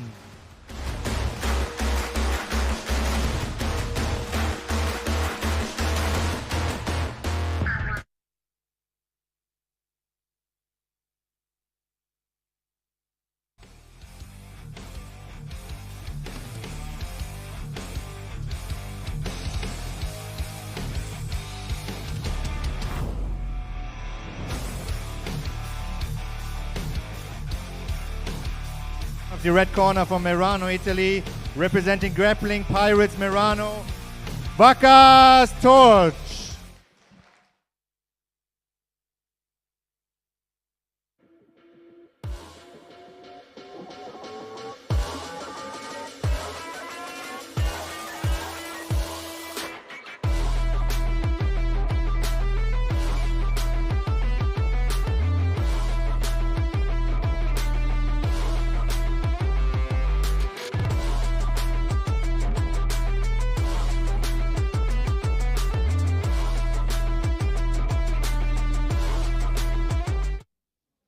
Hamza Chimaev style entrance by Torch, who just sprinted to the cage. There is no way these two guys are both 77 kilograms. They are huge.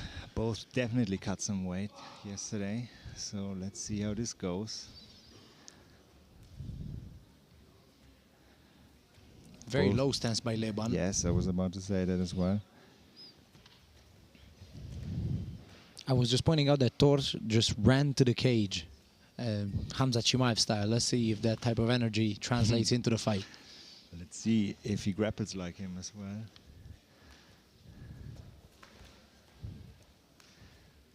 Seems to be fast-paced as well. Physical, two bigger guys. People have to understand it's a welterweight bout, so they both weighed in at 77 kilograms yesterday. So today they're definitely both weigh about 80 kilograms now. I can say Leban of the two is the one who's more physical, at least by the looks of it. Definitely has a height advantage. Yeah. Let's see how that comes into play during the fight. As of right now, he's sort of nullifying it by staying low with the hips. Oh, trying to trip him here, but it didn't work out. Nice front headlock attempt.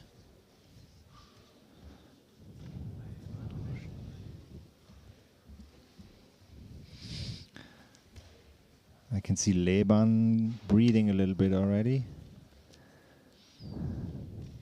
Yeah, this was a high-paced beginning of the fight. Let's see how long they are able to keep this pace up.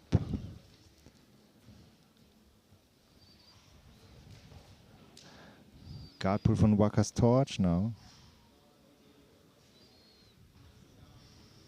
Very fluid guard pull. That seems to be one of his favorite guards, judging by how fluidly he pulled to it.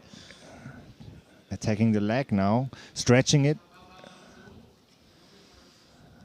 Leban back up on his feet now. Very reactive defense by Leban. You can hear both of them breathing hard.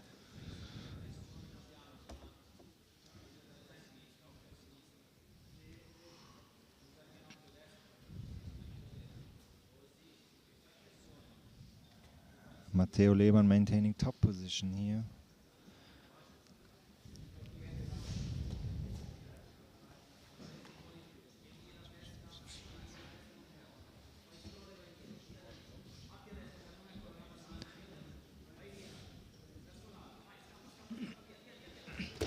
Oh, now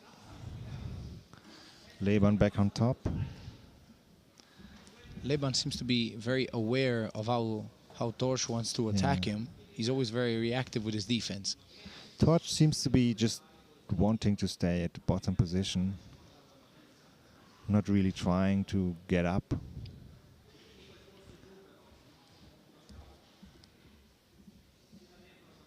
As of right now, it seems like his best bet is to stay on the ground and attack with his back to the mat.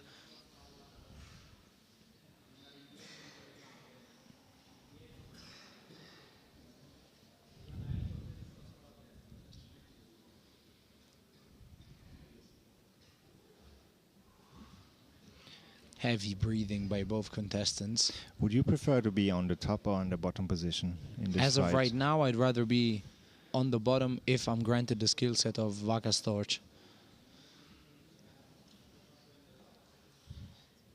But I gotta say, Leban is defending really, really well, and he's very reactive with his defense, as I said. Waka's torch, who competed on road to Lutador the Elite as well.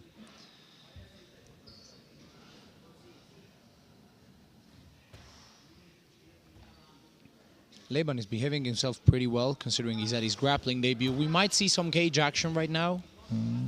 Leban is physically strong, just refuses to accept the takedown from Torch. And Torch really quickly pulled guard again after this attempt. Leban is breathing heavy out of his mouth. This could be a good sign for Torch. Ooh, his leg is getting really stretched now. Torch has an extended knee. Leban exposed his neck for a second. That right knee of Torch again is putting a lot of stress on his knee. Heavily extended. I'm twitching myself watching that knee. Ooh. But as long as the heel is not locked, there's no danger. So it's just pain. Might not even be pain, might just be some naturally gifted elasticity. Okay. Oh, now he has a foot though. I think he's getting out. Oh, now Waka's torch.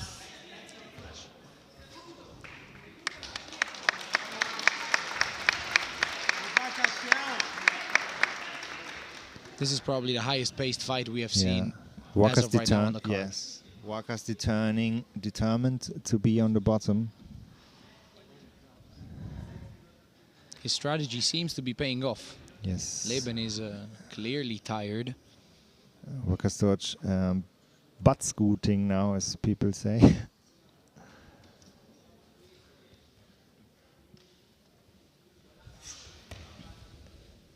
Leban trying to go around.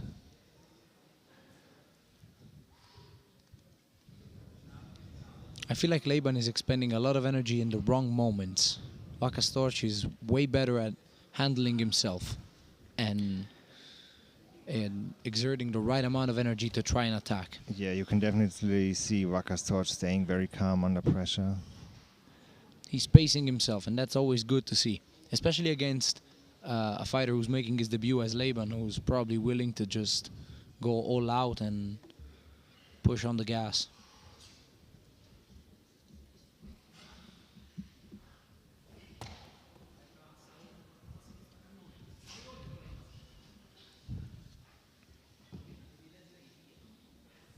Both fighters panting heavily right now. This is going to be a physical fight as much as it is a technical one.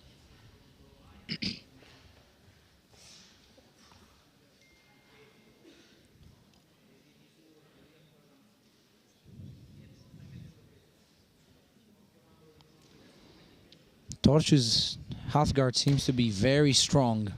Laban is having a hard time passing it every single time. That might be the reason why he's electing to stay in half guard for so long.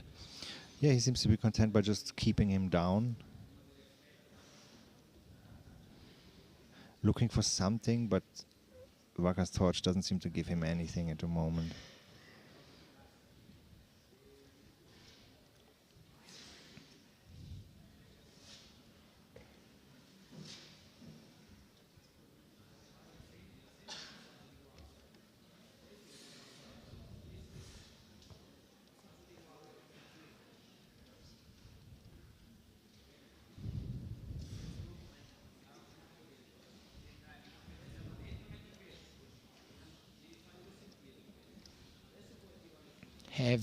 Heavy pressure by Laban again, but Torch being able to handle it still from his incredibly tight half guard.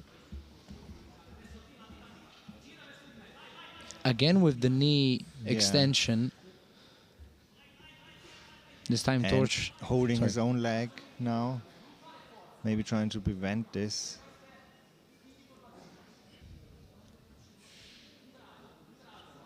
Ivan Gazzoli in Laban's corner, screaming and demanding his athlete to remain calm.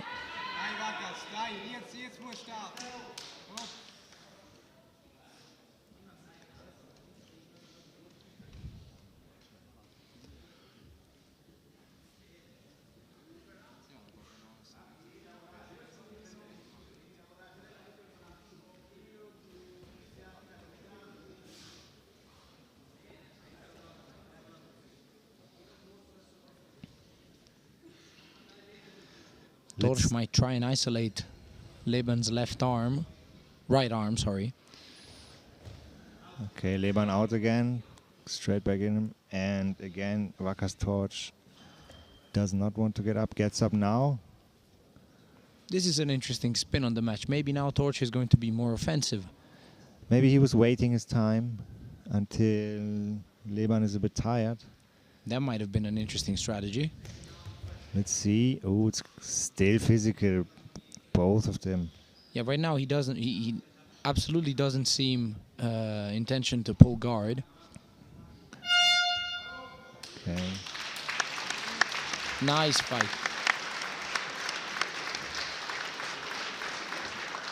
So let's see what the coin flip says now.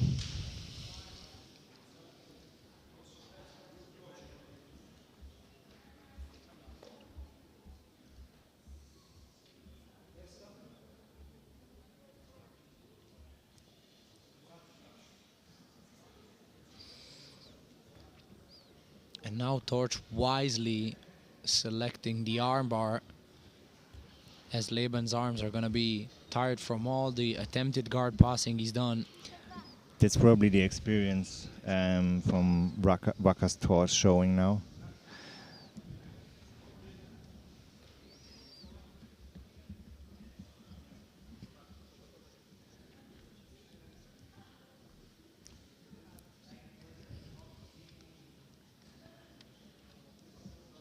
Let's see, then didn't start yet. Okay.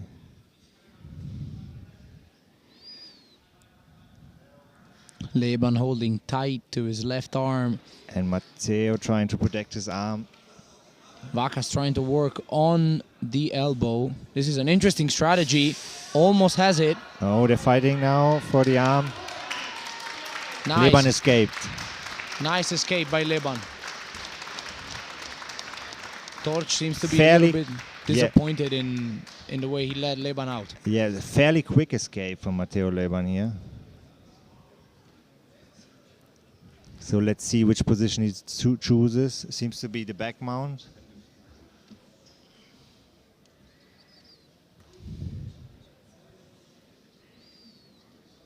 Let's see what he's capable of doing from here.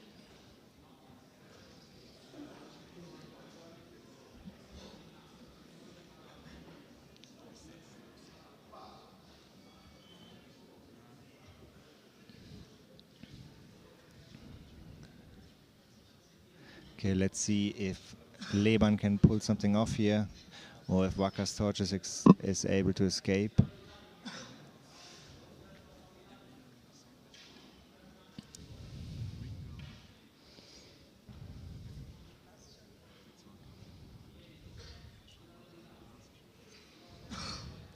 Seems to be Leban is trying to slip out a little bit. I think Leban is focusing a lot on his hooks and not so much on the neck, and Torch has almost turned inside his hooks. Okay, hand is by the chin now, but not under. Yeah, his right arm is not through, which is where it should be. Oh, nice defense by Torch. Almost got out there for half a second.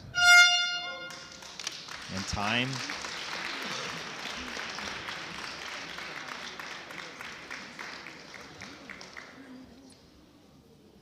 Okay, now the second round of overtime. Waka's torch choosing again the armbar.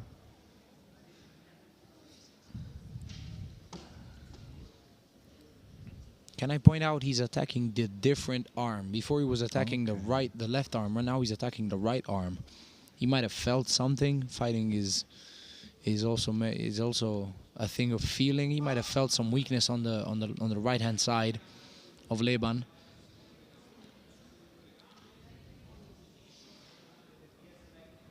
Strategically very acute by Torch to switch arm.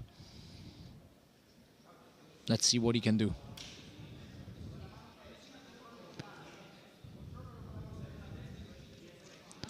Right now Leban is protecting his arm.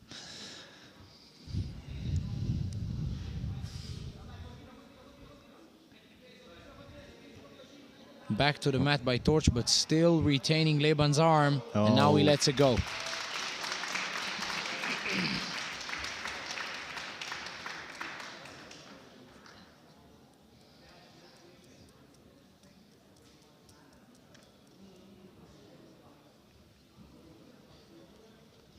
Okay, Leban just getting some advice from his corner here real quick.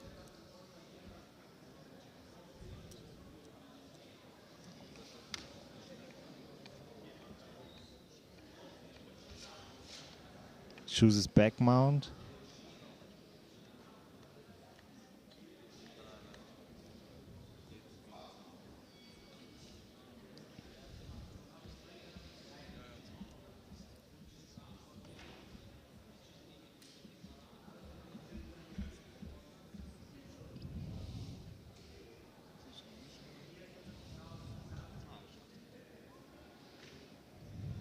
Torch is doing a really nice job at defending Leban's arms. He's fighting the arms really well. Leban is not able to push through with the arm and connect to the neck.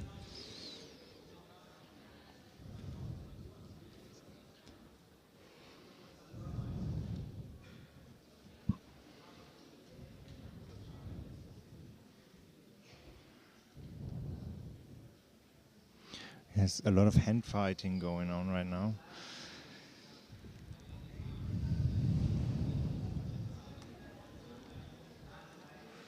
You can see in Leban's face he's trying really hard. Time. Nice defense by Torch.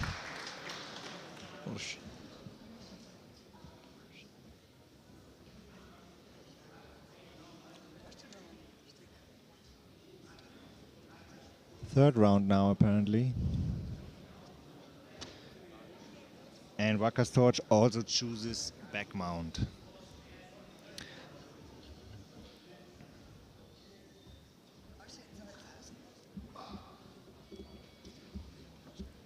After attacking the armbar for 2 rounds straight, he now elects to go for back mount.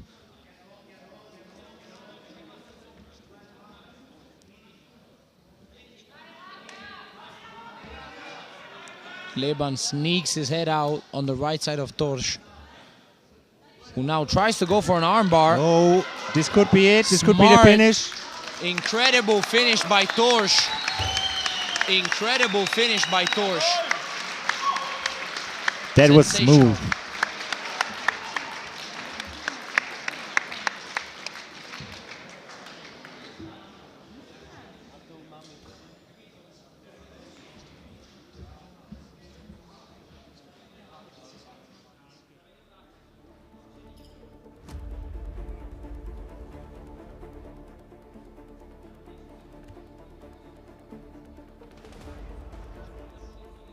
Starting from the armbar position.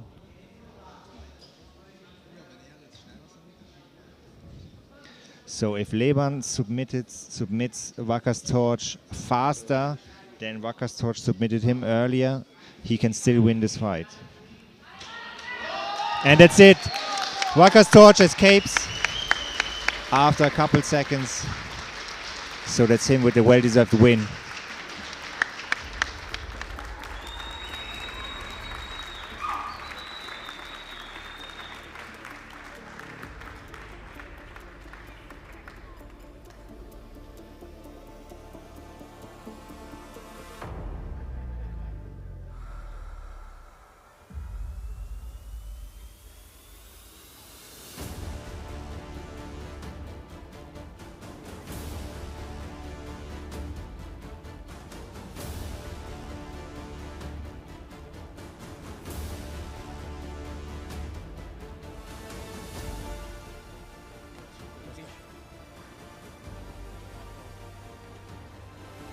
Vacas, complimenti per la tua vittoria. Il match è andato come te lo aspettavi?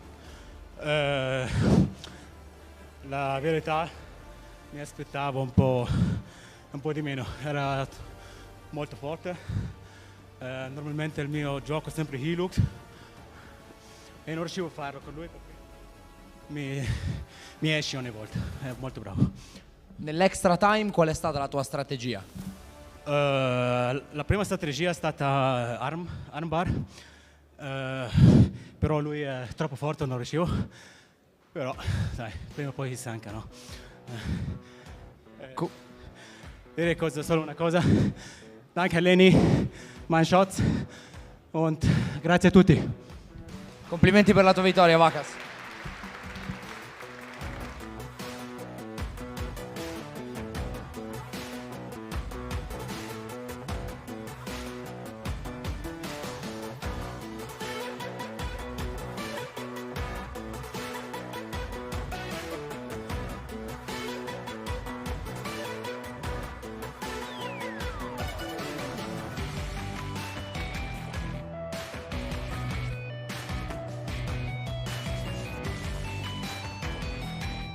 And the grappling main event with our first fighter out of the blue corner from Mantova, Italy, representing Italian Defense Academy, Nicola Brescanti.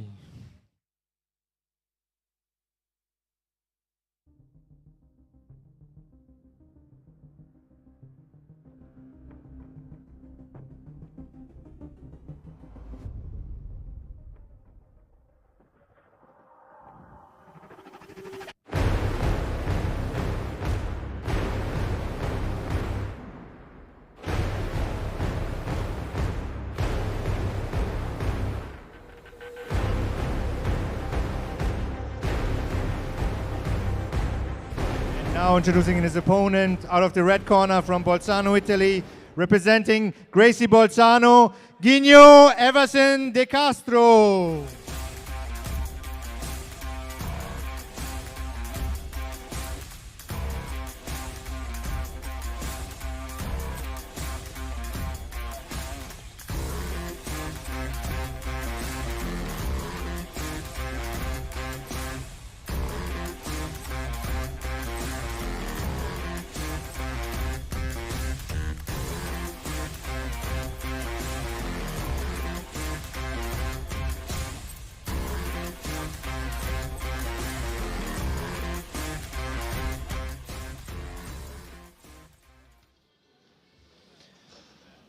This is going to be a very interesting fight, mainly because we're going to see Guigno deal with a sensible height and weight discrepancy. Let's see if his technique can overthrow that. Yes, both fighters very big, as I just saw in the cage, especially Nicola Bresciani, 90 kilograms purple belt, and Guigno 80 kilograms, but a brown belt. So Bresciani competed before and won on road to Lutador reality. Whereas, as you've heard, Guigno is extremely well respected in the area. He's known for a very famous tattoo shop that he's got. Guigno Tattoo, exactly. Guigno Tattoo.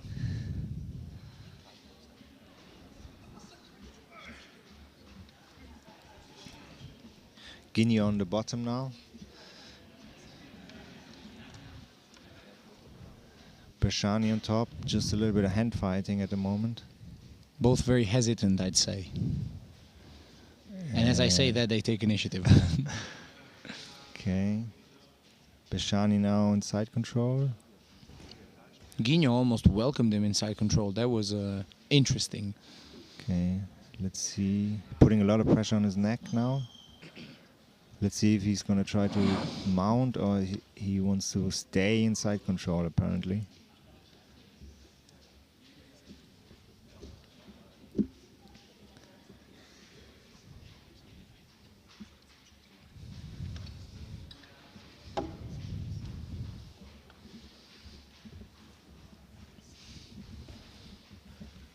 I'd like to say heavy pressure by Bresciani, but Guigno seems so unfazed by it. I'm almost not sure myself.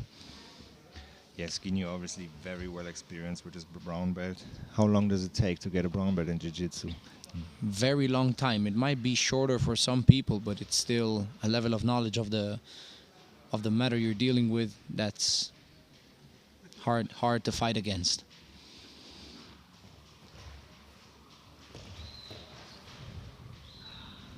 See, now side control from the other side.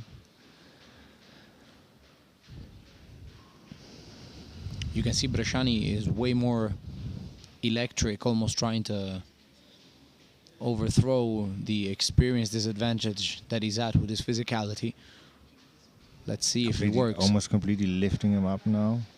Let's see what Guigno does here. Guigno has an interesting lock on Bresciani's right arm with his triangle. Yeah, it looks like a bottom crucifix. Now again the cage maybe playing a little bit of a factor here. I'm interested to see. Well, he let it go now, but it'll be interesting to see how Guigno tries to get back up from under a heavier opponent like Bresciani. That triangle lock on his arm might have been interesting. He seems to be looking for it again.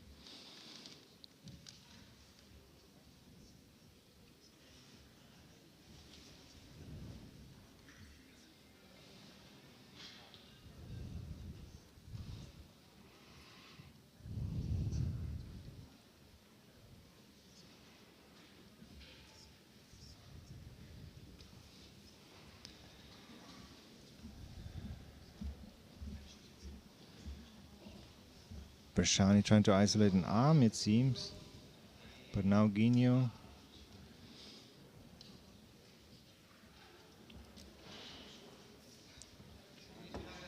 Watch out for how Guigno is using his hips and his right foot to stay high off the ground with his hips.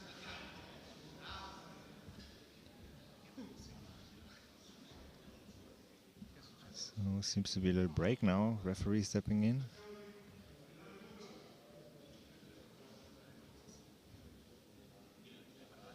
Okay, back into position. So fight continues.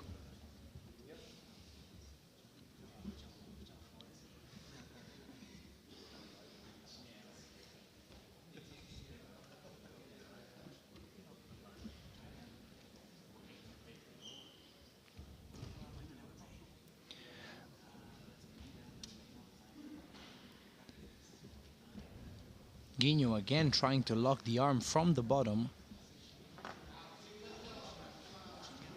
That seems to be like something he plans on doing for the whole duration of the fight. Brashani staying on top here.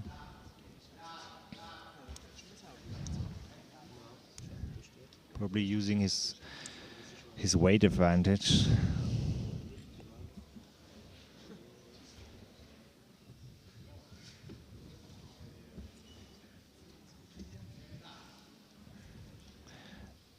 And for now, Ginyu not able to get up from this.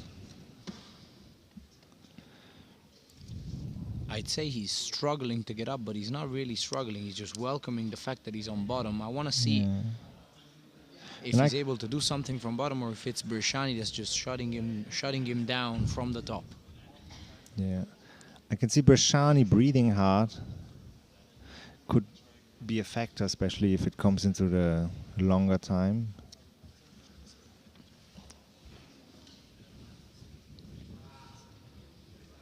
I agree. Some of these matches are played on the fact that you know you're not going to be able, most likely not going to be able to sub your opponent, so you just play the long game. And you're just waiting until... Wait for extra time and then be smart in those 3 minutes. Make the most out of the situation. Yeah.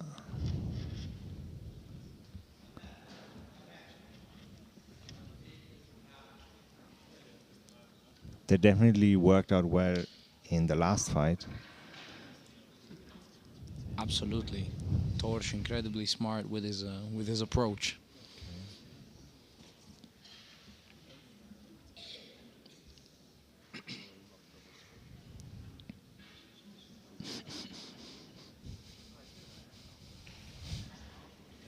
Ginyu now trying again for the arm.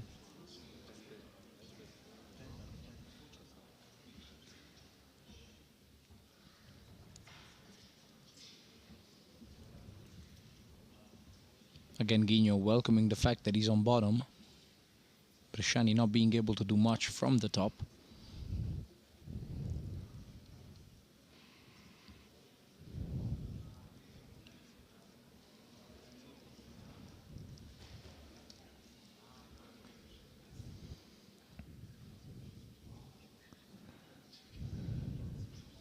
Brashani with some elbow pressure here on the chin. Now he puts the knee. Definitely an uncomfortable position for Ginyu, but not really dangerous at the moment. He seems to be dealing with this through experience. He's just extremely experienced, extremely calm, doesn't react. No big reactions, even to something as big as a knee to the face by Brashani, who's doing everything he can to sort of pick the lock that is Ginyu's bottom game. Nice Ginyu reversal. with a sweep. I think this is the first time in this match now that Ginyu is in top position. Yes, correct. So let's see what he does from here. I feel like he could have gotten this particular rehearsal 10 minutes ago. He just chose to do it right now. Let's see why.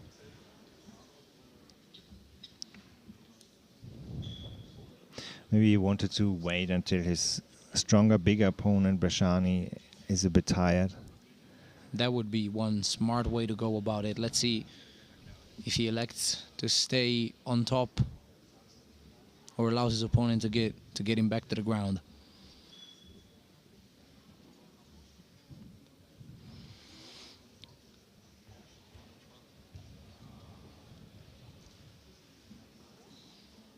We also get the chance to see a little bit of Brashani's guard. We've seen him on top. We haven't seen him on the bottom. Seems to be Ginyu on the bottom again now.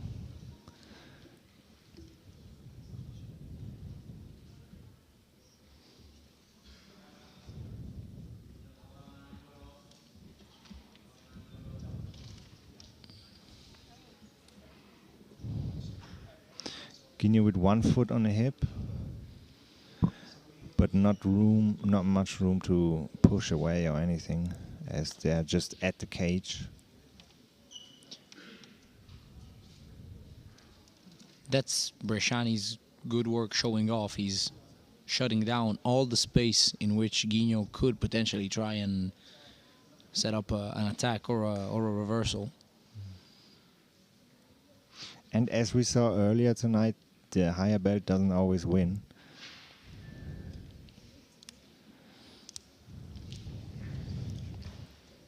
with the physicality involved, Yeah, experience and skill now. level play a part, but they only play a certain part. We can clearly see that Bresciani is the more physical of the two.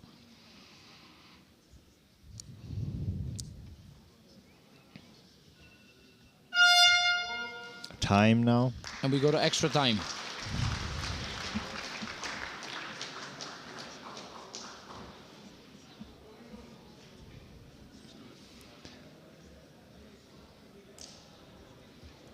So let's see if Ginio is going to be a little bit more aggressive in the extra time rounds.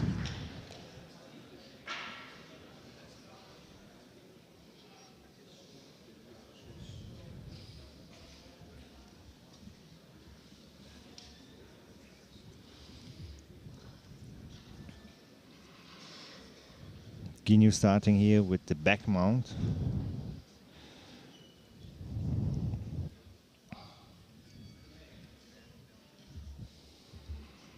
Again, he seems to be really relaxed. These are some of the positions where Ginio's experience could shine through. Let's see what he's able to do. Although Wow. Bresciani, extremely physical defense, but also extremely effective.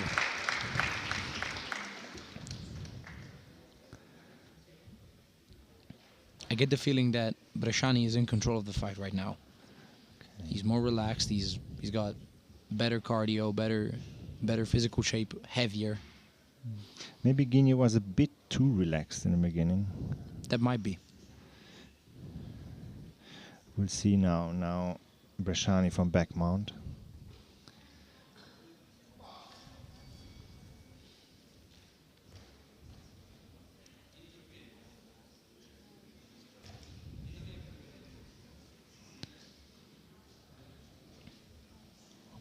Bresciani has locked the body triangle, and Ginio has locked Bresciani's foot in Bresciani, between his thighs. yeah, Bresciani seeming to be very aggressive here, trying to get the hands.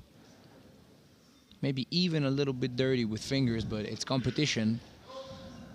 As long as it's not finger manipulating, it's fine. So escape from Bresciani, from Ginio, so we're gonna go to the second round of overtime. With Ginio again choosing the back mount position.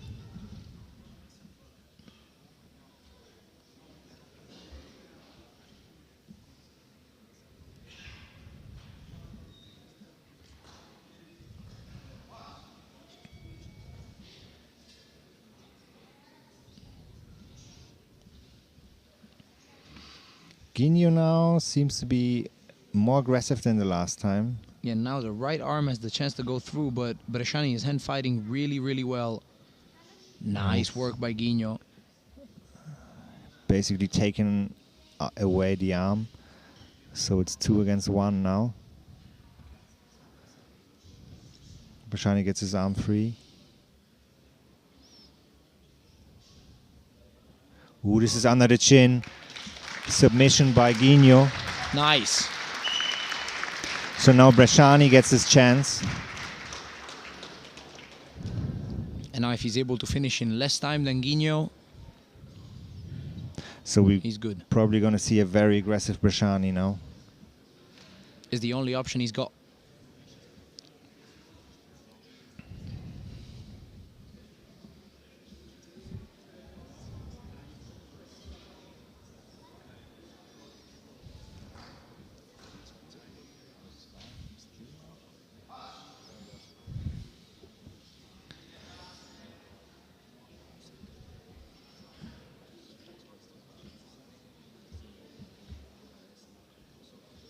Interesting attack by Bresciani, trying to push his arm through. Ginio defending well. Let's see. The time is slowly running out for Bresciani. He has to make something happen here. He's now trying to lock Ginio's left arm. And that's it.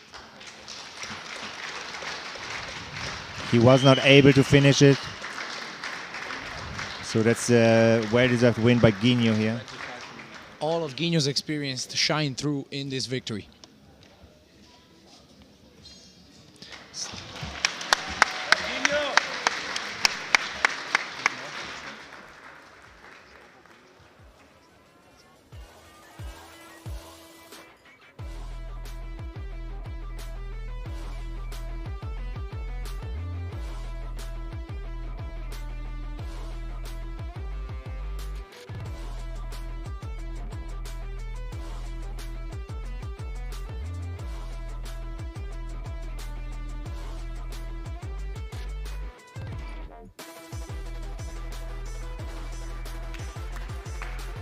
from the winner Ginyu Everson de Castro. Una vittoria dove hai dovuto gestire un avversario molto più pesante di te, più giovane di te, sei soddisfatto della tua performance? Ho provato di sopravvivere. Fino adesso sono sopravvissuto. Grazie a tutti, grazie ai miei maestri. Tante grazie al maestro Alessandro, perché senza di lui niente di questo ci sarebbe oggi. Quindi grazie. Ti aspettavi un match così duro? Forse non così duro, però è stato proprio al limite, ma ha chiuso bene l'anno. Grazie ai miei compagni di allenamento, anche senza di voi non ci sarebbe oggi. Congratulazioni per la tua vittoria, Ginyu.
Okay, that was it from our grappling card of today, and we're going to continue with the MMA fights.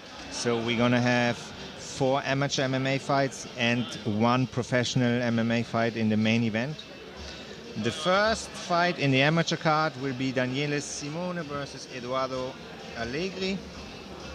It's going to be a lightweight bout with Daniele Simone with a record of 0-2, fighting out of Haka Team Milano, and Eduardo Allegri with a record of 1-0 out of Italian Defense Academy. Daniele Simone, known as a fitness influencer, and Eduardo Allegri fought and won his debut on road to Lutador de Elite. The next bout will be Ryan Saladine versus Michael Norris, also lightweight bout, both fighters with a record of 1-0. Saladine fighting out of Haka Team Milano, and Michael Norris fighting out of King Fit Bergamo. And was fight of the night in his last fight, in his last Lutador de Elite appearance.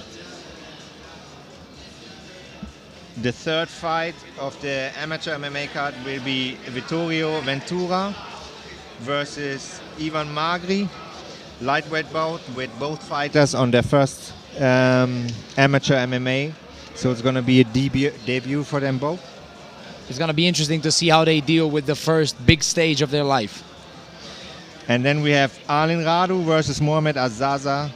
It's going to be a 73 kilogram catchweight with Arlin Radu with a record of 1-2 and Mohamed Azaza 0-1. Arlin Radu also sports a fight of the night at Road to Lutador de Elite. Radu fighting out of Team Excelsior and Azaza out of Italian Defense Academy. Then we have the main event, Cario Perseo D'Ambrosio versus Raphael Federico, featherweight bout. D'Ambrosio with a record of 0-5 and Raphael Federico with a record of 1-0. Only pro fight of the night. Raphael Federico is going to put on display his international experience. He's been to the IMMAF World Championship and he trains at SBG Ireland. Yes, they were supposed to fight earlier in a different Lutador Elite event, but D'Ambrosio had to pull out for family reasons, and now he's back. He's determined to win. He accepted this fight on 2 weeks' notice, and Raphael Federico, obviously, the hometown guy here, trying to win for the second time in his hometown.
Okay, welcome back everybody to Lutador de Elite edition 11. We have still 5 MMA fights coming, 4 amateur MMA fights and 1 main event professional MMA event.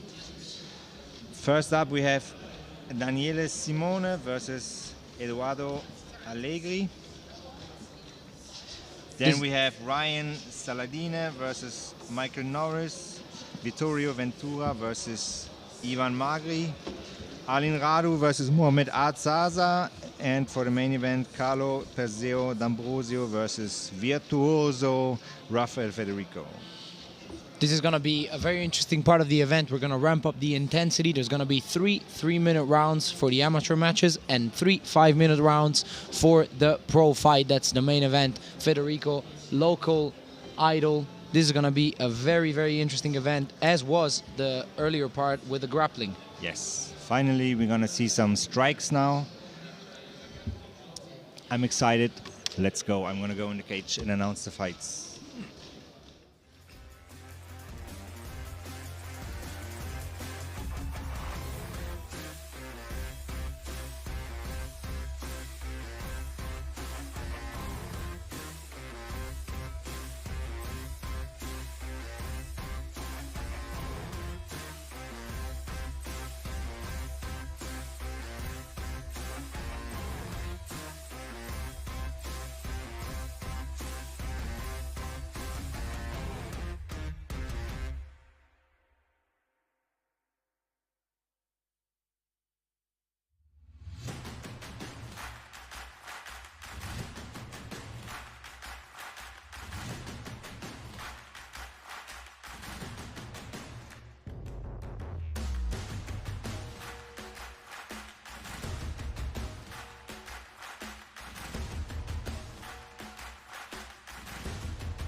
Ladies and gentlemen, welcome to our first amateur MMA fight of the evening.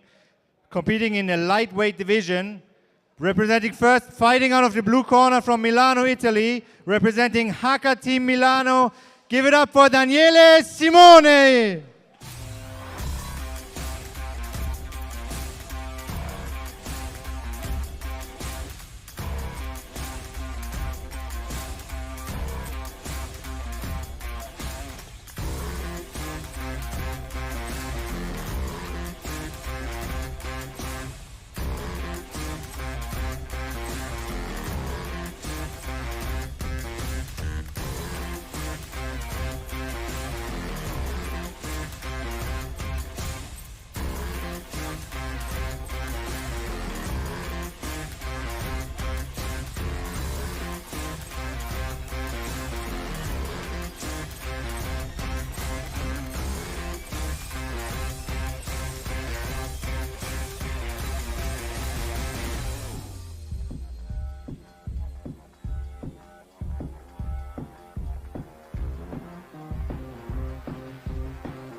now, introducing his opponent, fighting out of the red corner from Mantova, Italy, representing Italian Defense Academy, Eduardo Allegri.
Can I just point out, if the quality of these fights is based on the quality of the entrance music, these are going to be great fights. This was a great sequence of entrances. I'm excited to finally see some MMA. Big Jiu-Jitsu fan, but now it's time for some MMA. Maybe we can see some Jiu-Jitsu now as well. Can Shimone get his first victory, or can Allegri stay undefeated? Let's see. The fight starts now.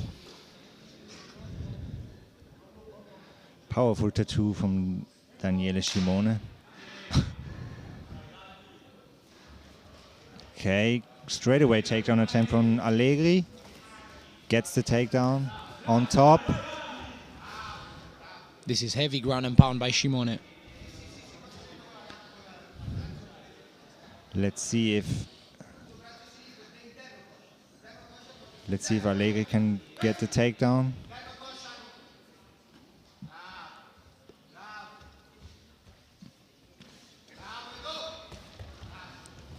Nice takedown off the fence, a nice reversal by Shimone, ending up on top in mount. Little scramble here, both back on their feet. See, the beauty of MMA is also this now tests the ability of both athletes to interchange between grappling and striking and wrestling on the wall, which is extremely tiring in itself.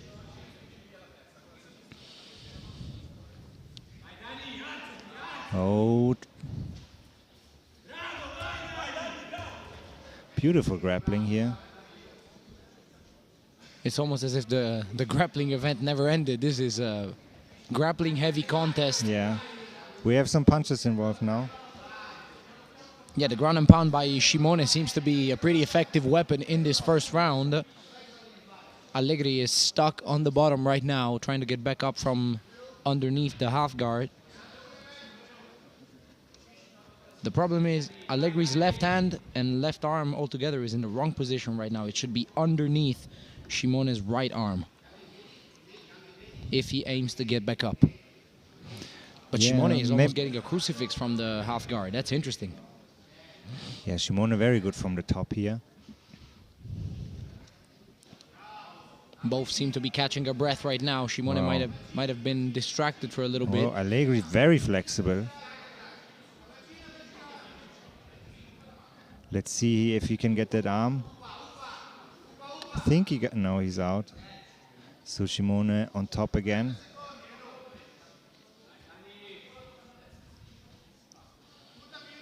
Shimone in half guard now. Trying to put some punches on him. I was expecting more groundwork from Allegri since he tried to shoot for the takedown straight away. But right now he seems helpless under Shimone's control. He seems to be very uncomfortable with the bottom position. Yeah, perhaps the takedown attempt was to try and remain on top for as long as he could.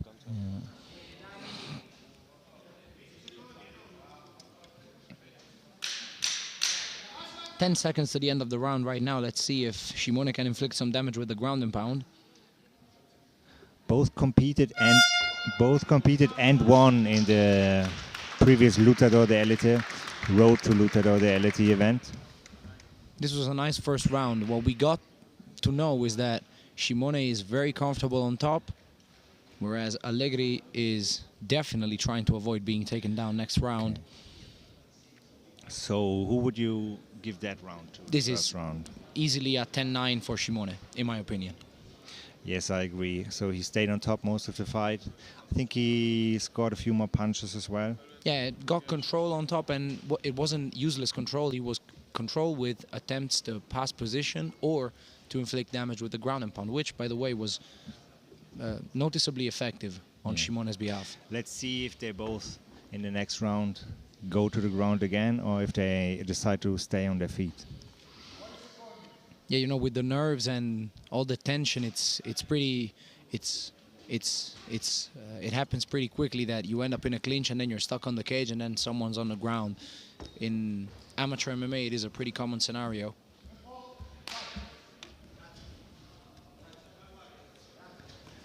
Nice left hook by Shimone. Oh, Shimone very determined here. Allegri tried to take down, but Shimone stayed on top.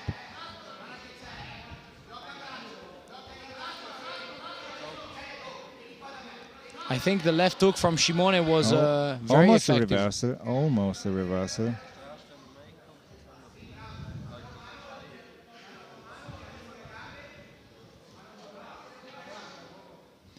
Allegri with the butterfly hooks now. Just trying to stay close to Shimone so Shimone can't posture up and start getting some punches in. Yeah, I think the ground and pound at the beginning of the fight affected Allegri's perception of Shimone. He definitely does not want him up on a posture as he is right now. Shimone now running some punches down. Little scramble here. Shimone staying on top.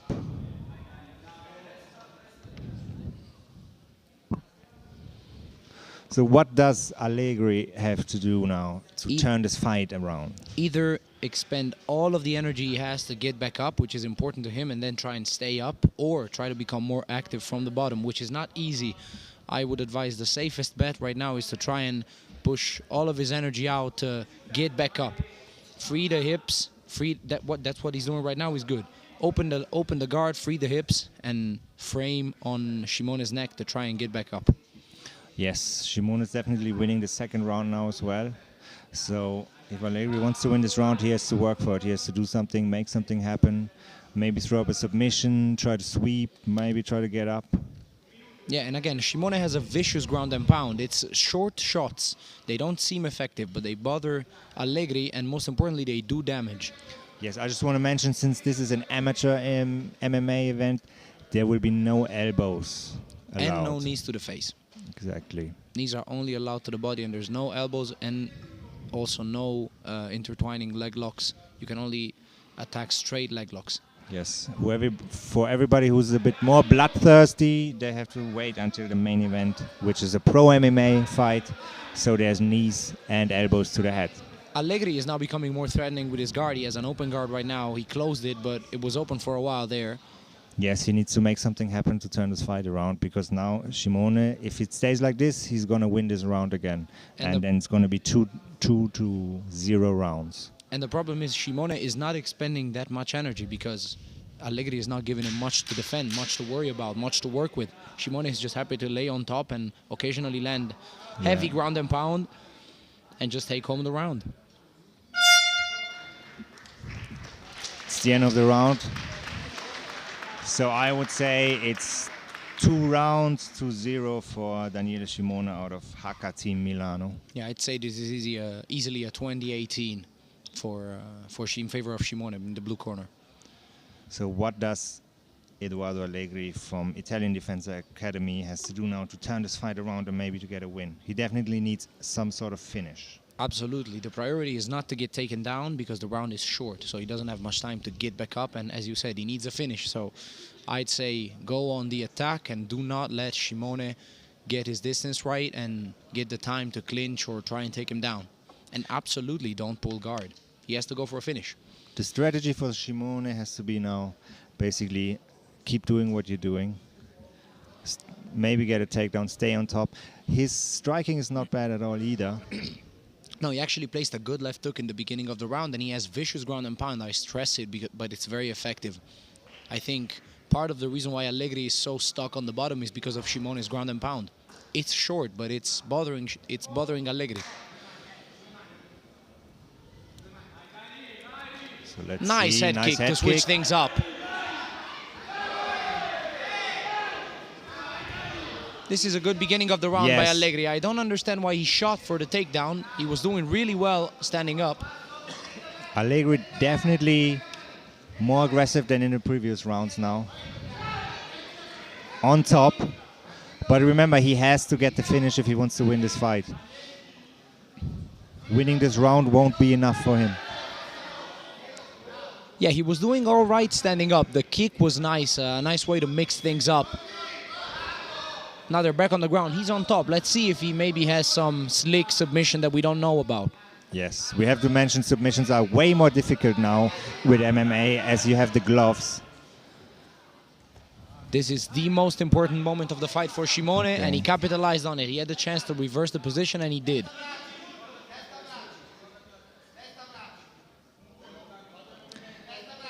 Shimone may be happy just to stay on top and wait it out. So Eduardo Allegri needs to do something now. Let's just say it's Shimone's fight to lose right now. Exactly. Allegri has to open the guard like he's doing and attack something. Try and trip Shimone over or reverse the position. Or even attack a submission, even though it's going to be difficult. As you said, opponents are slippery now. It's hard to lock submissions.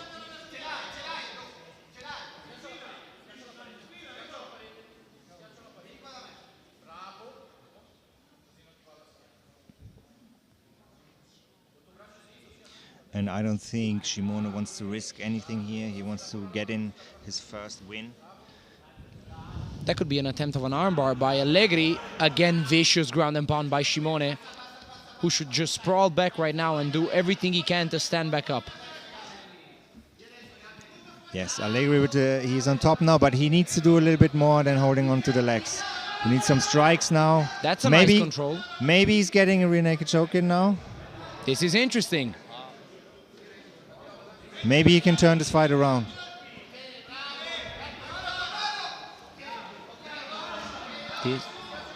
Allegri lost the position again. Shimone on top here. There could be an armbar there or a triangle even. This is interesting. Very good ground game now from Allegri. He's definitely not giving up. Shimone keeps going for that ground and pound, but now I would prioritize He's the on defense. top. Shimone shook him off. He's still not out of the triangle. He's in very deep trouble. This could be an upset now. Allegri could be turning this around. Nice finish of the round. Incredible third round. Great round from both fighters. Shimone. This one should go to Shimone. Allegri put on a hell of a fight, but maybe a little bit too late. Shimone pulled his tongue out, almost to taunt Allegri, but Allegri was very close to getting the choke in the third round, the triangle choke.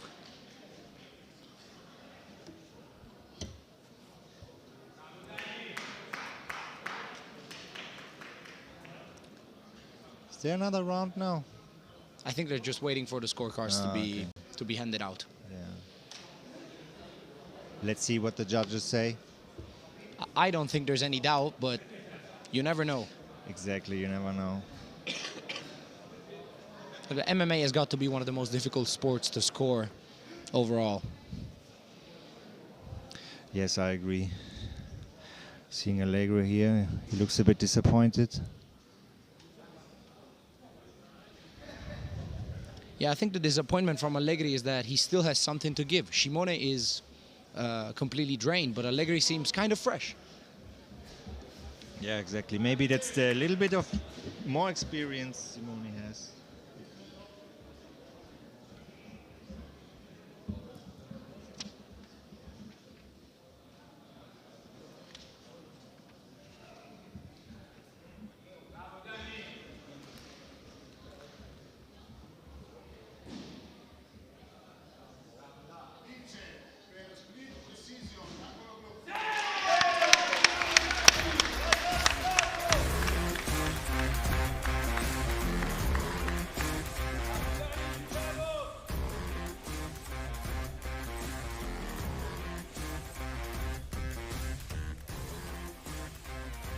Congratulazioni per la tua vittoria, Daniele, un match ad intensità altissima, sei stato dominante nei primi 2 round, come ti sei sentito durante il match? Molto stanco alla fine, però sono soddisfatto del lavoro eseguito. Al terzo round hai difeso benissimo diversi tentativi di sottomissione del tuo avversario, pensavi che sarebbe stato così difficile scappare e tenere la vittoria? No, è stato molto bravo, era decisamente molto forte. Abbiamo visto anche una linguaccia alla fine del terzo round, eri sicuro di uscire da quel triangolo o l'hai fatto un po' per scaramanzia? Non avrebbe chiuso lì. Complimenti di nuovo per la vittoria, grandissimo match.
With our first opponent fighting out of the blue corner from Milan, Italy, representing Haka Team Milano, Ryan Saladine.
And now introducing his opponent.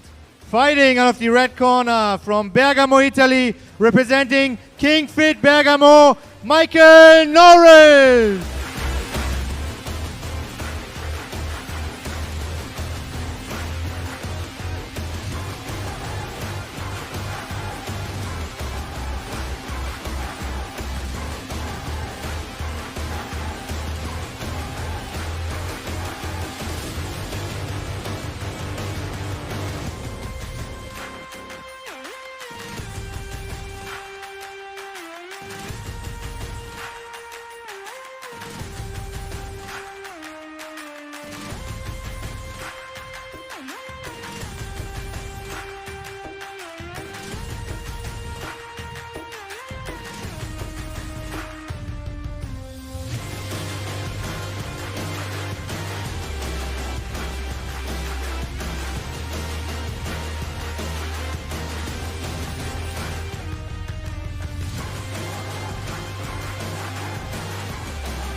The walkouts keep getting better and better. These are two big boys.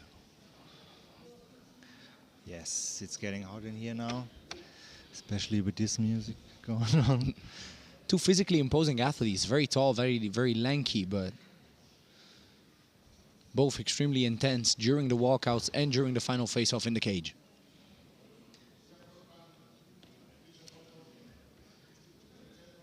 And both undefeated. Somebody's always got to go. Yes, both with a record of 1-0. Let's see who's going to keep his record tonight. Nice leg kick. Strong leg kick from Saladine. Looks like both fighters seem to be determined to stay on the feet. After that leg kick, I'm not so sure. Norris should stay on the feet, but Saladine clearly has some striking efficiency. Yes. Michael Norris competed previously at the last Lutador, the LT event. He beat Alin Radu in a spectacular fashion, was the fight of the night even.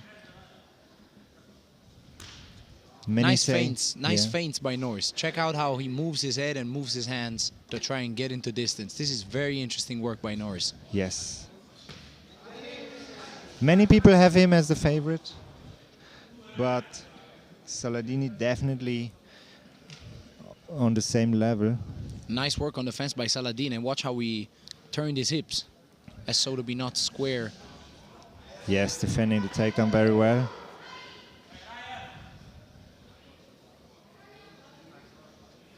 Both orthodox fighters.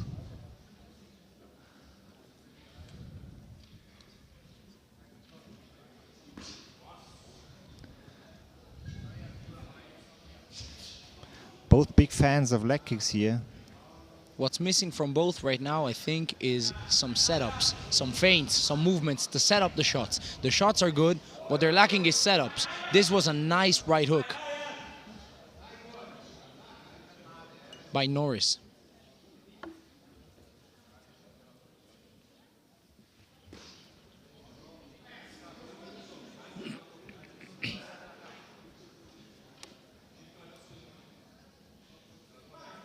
This is a hard round to score. Yeah. I think if anybody gets a takedown, it might be the deciding factor. Although Saladine... With strong leg kicks, Saladine. It wasn't the first time that he kind of messed up the balance of his opponent. Getting the takedown now. Wise decision by Saladine. Both back on top now in the clinch.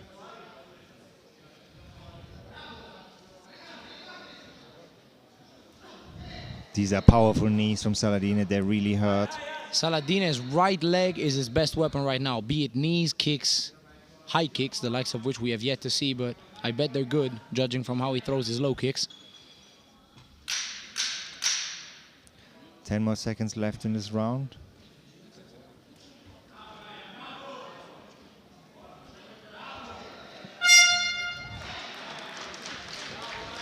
First one over now. The most important question, Simone, how do you score this round? I'd say 10-9 Saladin, convincingly. He's been more aggressive, he got the takedown, and he got 2 heavy low kicks that swept the base off of Norris. So Yes. I'd say 10-9 Saladin. But it's a very closely contested fight, and Norris has the edge, I think, when it comes to boxing. But Saladin is being better at mixing it up.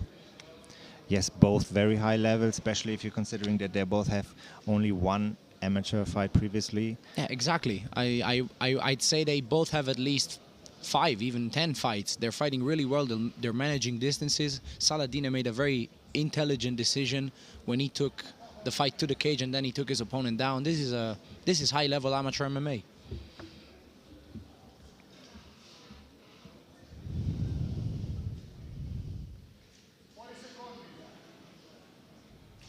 Okay, now round 2. Let's see if they keep up the high pace.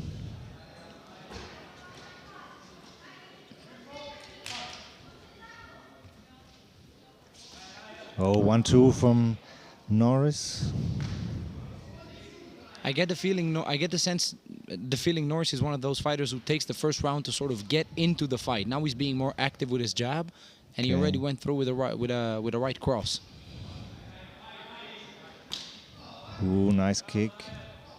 Let's see if Saladin's right leg kick comes back into the picture. There it is.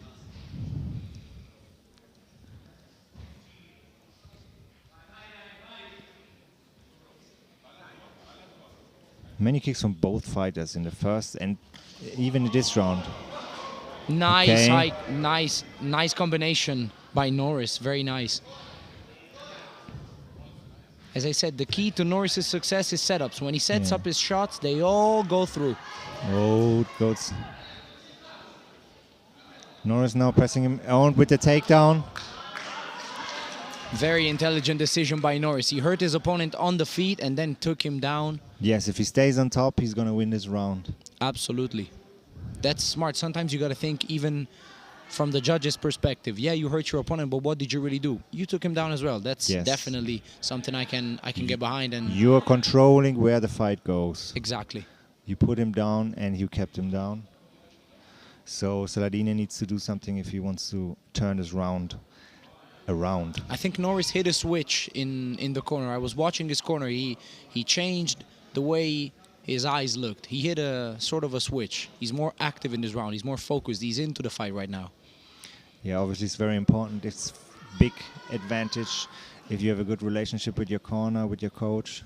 They know you not only your technical skills, but also a little bit the emotional side. Exactly. They can see that maybe you're not 100% into the fight and they can reel you in. Takes a long time to build a coach relationship, but it's an important part of being a fighter. Not much happening. I think Norris is happy to be in control because he knows he hurt Saladin on the feet as well. Yes, and he's controlling him now, inside control. Saladin started using his left leg to kick high. This is an interesting mixture of kicks. Low kicks with the right, high kicks with the left. This could lead to some pretty interesting setups. Short ground and pound by Norris. Saladin is trying to push off the cage. But Norris is very composed in his control. He's controlling the fight really well. Oh, he's got his arm. Norris staying on top. Go ground and pounding him now. Ground and pounding him. End of Nice the round. ending of the round by Norris. In my opinion, Norris, he almost fought the perfect round. He hurt him on the feet, he took him down, he kept him down, and he did some damage as well. Saladin was looking beaten going back to his corner. Let's see if his coach can reel him back into the fight, but Norris, extremely experienced, almost made a veteran move, let his opponent flush out all the energy in the first round, and then I'd say dominated him in the second with in every aspect. Yes, great coaching here by King Fit Bergamo. Saladin seems to be fine now. He caught a breath and now he seems to be back into the fight. Let's see if he can turn this fight around. What are the main keys for him to maybe turn this around, because they're both 1-1 now. I'd say first round Saladin, second round Michael Norris. I'd say 19-19. I agree with you. I'd say Saladin would right now, his best bet is to keep on kicking the legs and not letting Norris get off with his hands. Let's see what he opts to do.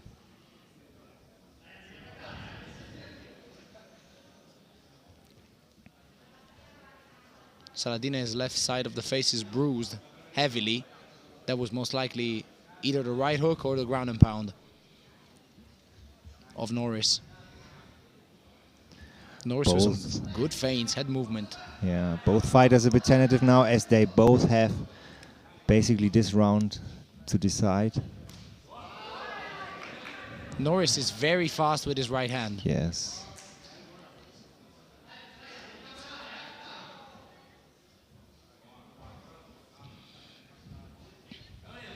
Oh, very good at avoiding the attacks from Saladin. This is a bad sign for Saladin. Norris read his distance and slid the leg out of the way.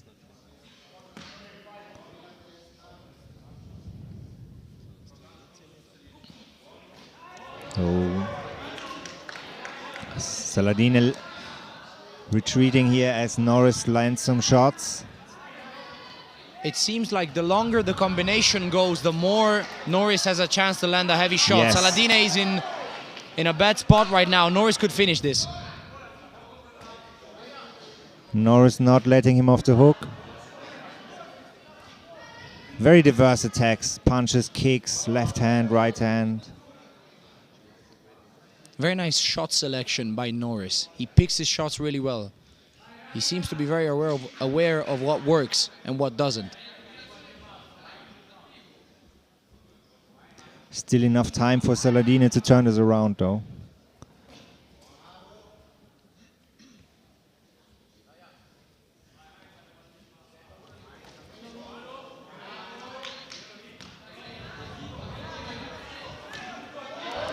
Nice left hook by Norris. Now they're talking a little bit to each other. I'd say Norris is doing most of the talking. He's inviting Saladin to trade. Saladin is a little bit stuck. He's like a deer caught in the headlight. It's getting real interesting now. Saladin trying to get the takedown.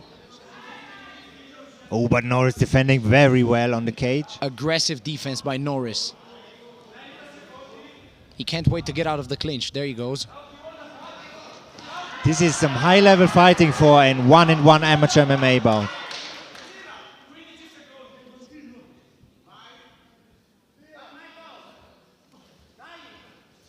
Norris now with the knees pressing him against the cage. He's trying to finish this fight.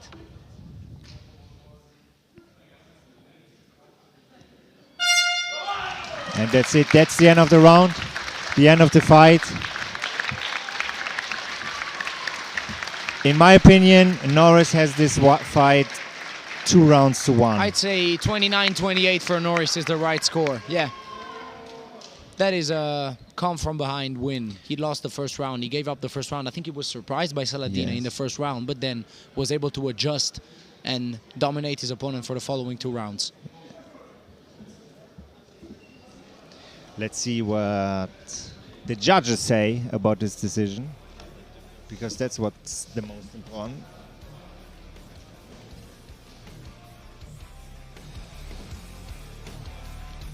Saladin looking a little bit disappointed here. Norris very excited about his win. But let's see what the judges say first.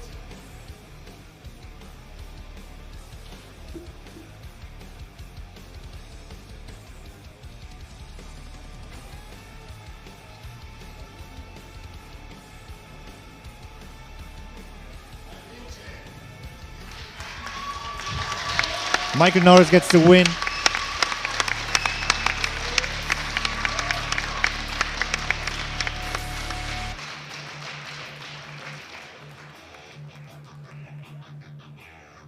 Congratulazioni, grandissima vittoria. Ho la sensazione che il tuo avversario ti abbia sorpreso nel primo round, soprattutto con i low kick. Poi ti sei aggiustato, è così? Sì, mi hai sentito, io ho detto prima. No, primo round mi ha sorpreso.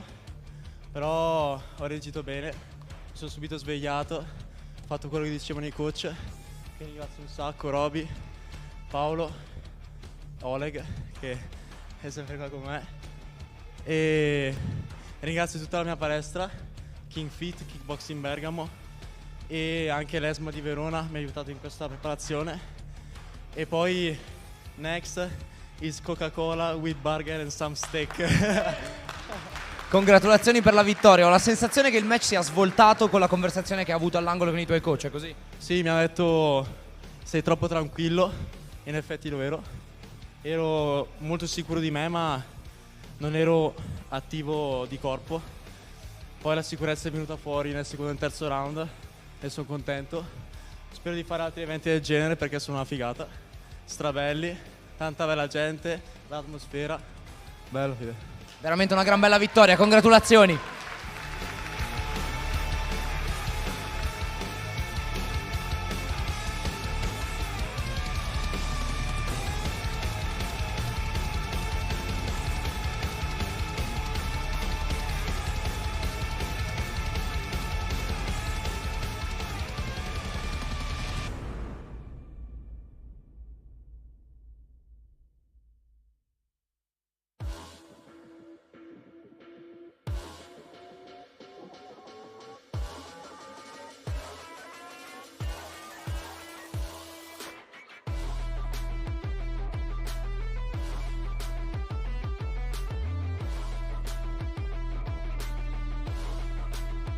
For our next matchup in the lightweight division.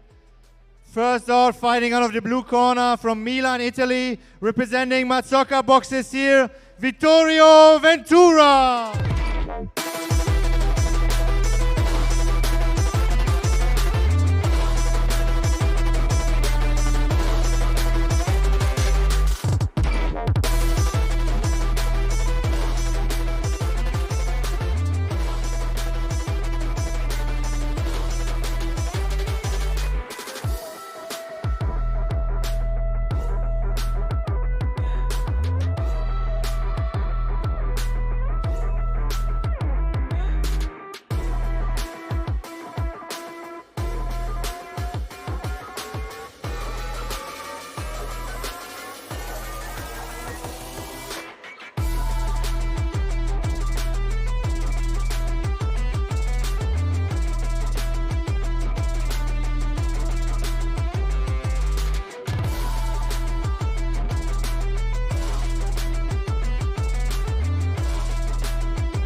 And now, introducing the opponent, fighting out of the red corner, from Mantova, Italy, representing Italian Defense Academy, Ivan Magri!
Our next matchup, Vittorio Ventura versus Ivan Magri. It's the first MMA fight for both of them. Both very skinny, very lanky type of fighters. very intense face-off in the middle of the cage before the fight starts. Yes, both guys are ready to throw down tonight.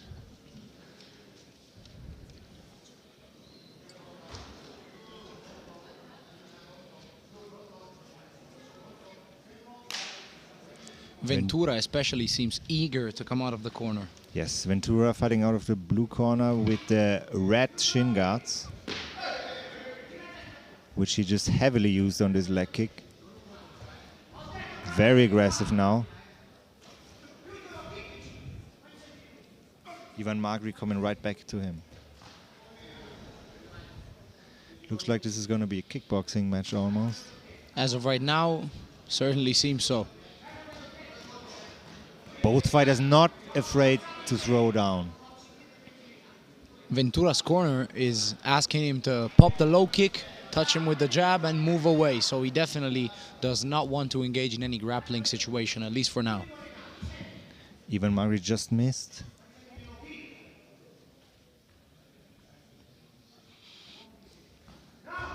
Oh.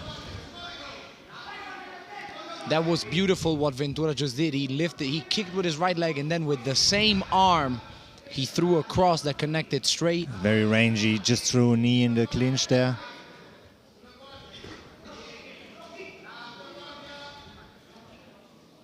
But Magri giving it back. Ventura's corner keeps calling for the low kick. But their athlete seems to have a very wide arsenal, and he's utilizing it. It's on full display right here.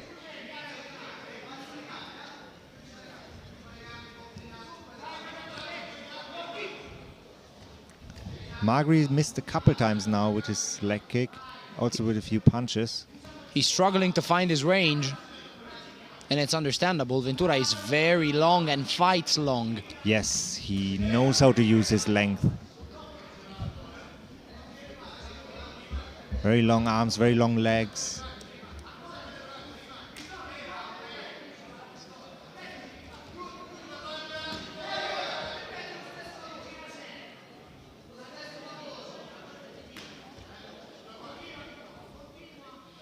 Magri mostly hitting the guard of Ventura.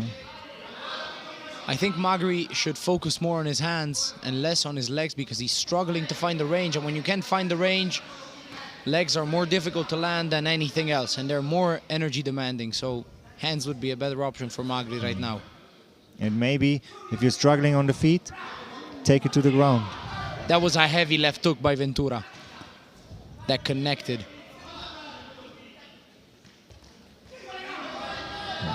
Very good combinations from Ventura now.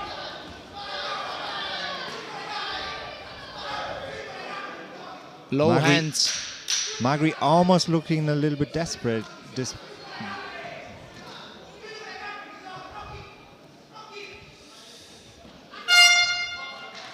End of the first round.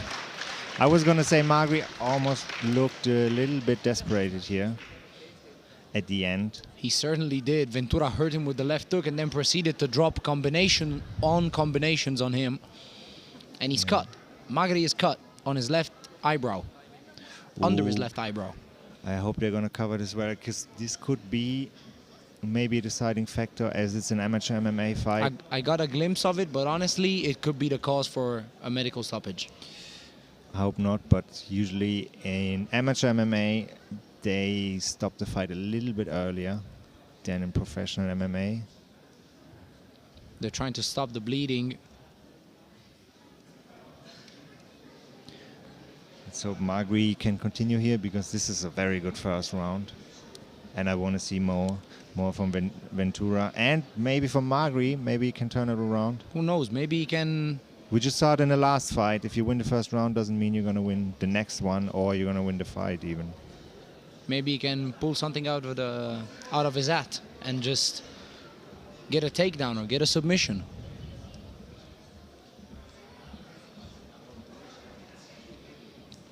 You see, Magri seemed eager to get out of the corner. Maybe he understood something. Maybe he's willing to do something different this round. He wants to neglect the last round. Or maybe, quite cinematically, he tasted his own blood and now he wants revenge. This could be.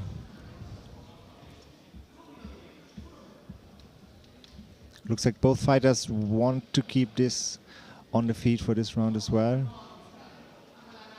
Ventura has a really nice striking style. I like Yes. it. Long combinations and then he's out. With the leg kick at the end and then sliding out of the way. Very interesting fighting style. Low hands, extremely confident. Yeah. Very favorable for his range. Starting to put it on him now. Magri is again stuck against the cage and the cut is back bleeding. The referee keeping a close eye on that. But he's not ready to give up. He might be forced to if that cut continues to bleed. Ooh. Ventura scores again. Magri, heart of a lion though. He's not willing to give up an inch.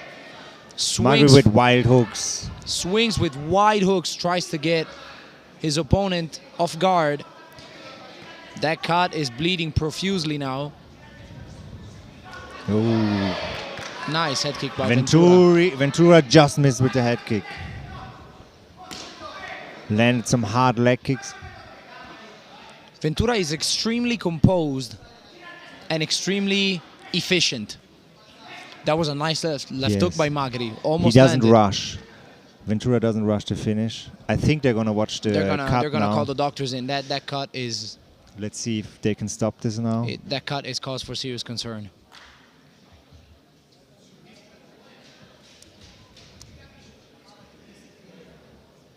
Meanwhile, Ventura's corner keep on calling for ruthless low kicks, which is the highest percentage shot that Ventura has in his arsenal right now. Yes, it worked very well for him so far. Sometimes shots to the head are more impactful and the fighter sort of gets hungry for them, but body hunting is also a pretty effective strategy. Chopping the legs, working the body, that's the sign of a really experienced fighter. Yes, the leg kicks will hurt, especially in the later rounds. Even with shin guards, you see shin guards and you think it's padded, but it's not really padding. The fight gets stopped. The referee called the fight. I'd say a deserved win by Ventura. Extremely well-deserved win by Ventura. Yes. Impressive display of striking. A bit unfortunate for Magri as he did not want to give up.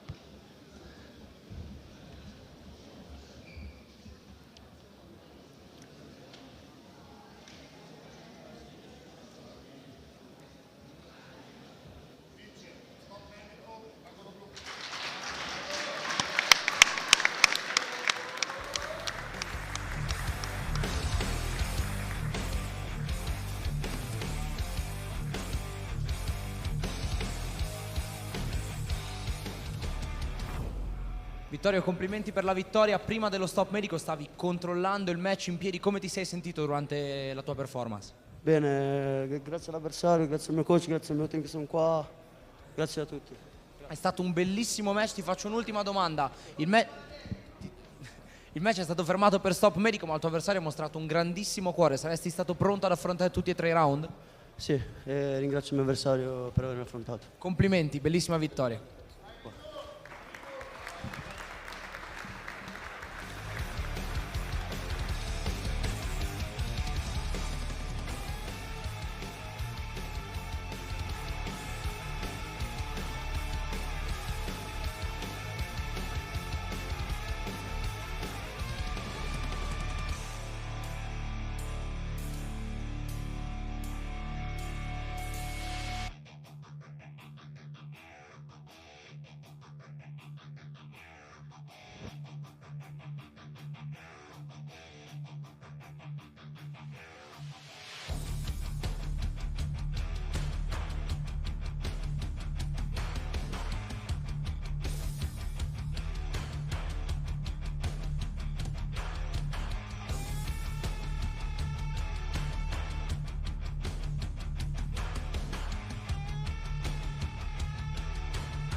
Now, ladies and gentlemen, please get ready for the co-main event of tonight.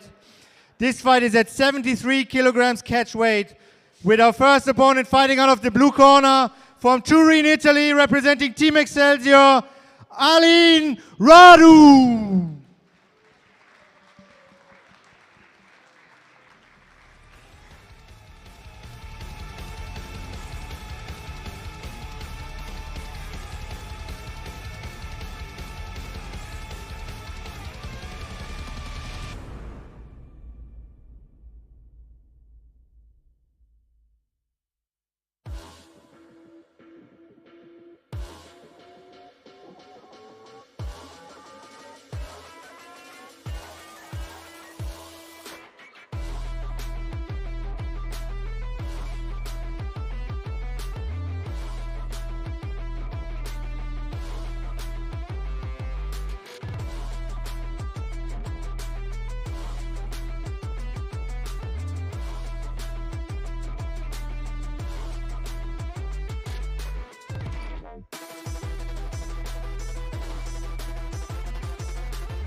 And now introducing the opponent, fighting out of the red corner, from Mantova, Italy, representing Italian Defense Academy, Mohamed Azaza.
Again, the great entrance music streak continues. Gigi D'Agostino and music from Creed 3. This is amazing. Amazing atmosphere, jokes aside. Yes, we have Alin Radu from Team Excelsior and from Team Italian Defense Academy, Mohamed Azaza.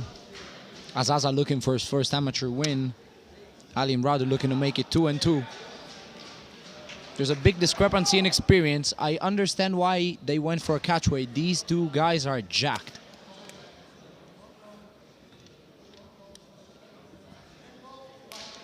Yes, Alin Radu with a BJJ purple belt, so let's see if he wants to do some grappling tonight. Very hard shots from both fighters. Yeah, sometimes fighters don't get into the fight until maybe the first half of the second round. This is not the case. These two are swinging.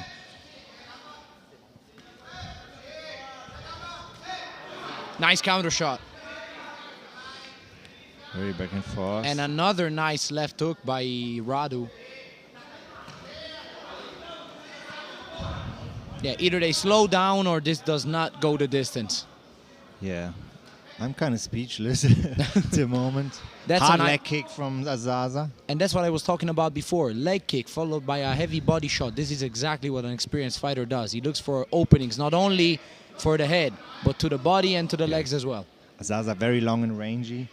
Radu a bit more stocky, but moves a lot. Let's see. Azaza seems to have got a very good read on Radu's distance. He's landing at will right now. Radu with a little Superman punch here. Radu is extremely unpredictable and creative with his striking, and he's scoring. Yes. Look at Azaza's face, it's red. Both not afraid to swing. I have a bit of a feeling the more wild it gets, the better for Radu. I agree. I wholeheartedly agree. And if Azaza keeps managing the distance, it's going to be more favorable for him. With his long right hand he throws. They go in opposite directions. Azaza needs to keep this the striking exchanges short and at the distance, whereas Radu wants to make it a brawl and shorten the distance. Oh. Let's see. There's chance. Oh, nice takedown. You could hear the anticipation in the crowd. Yes. Whoa, big slam from Radu. Here it comes. That's what they were expecting. Let's see if Radu is going to do some damage on the There's ground. an arm triangle. Radu might just straight up choke him. Yes. Zaza turning away. Radu taking the back now. Let's not forget, Radu is a purple belt in Brazilian Jiu-Jitsu, so You don't want to have a purple belt on your back. he must be very dangerous and hard to deal with from here. Let's see if Azaza can shake him off.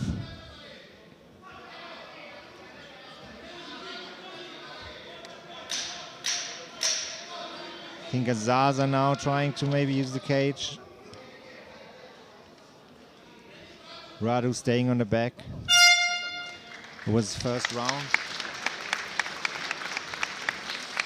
This is a very interesting first round because in the first half of the round, Azaza seemed to have caught a read on Radu's distances, but Radu came back strong in the second half of the round and finished on top. I'd say 10-9 for the blue corner, Alin Radu. Yes, I think Radu had a great success with his grappling, and I think he wants to do that in the second round as well. As I said, their striking styles and their strategies go in opposite directions, where Azaza wants to keep the striking exchanges short and at a distance. Radu wants to make it look like a brawl and shorten the distance.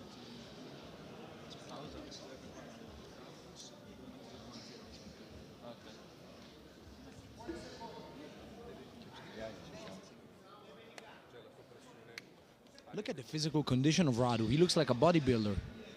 Yeah, very good physical condition. And very strong in the upper body. Skinny legs and strong torso. That's the sign of a good wrestler. Or a good grappler, for that matter.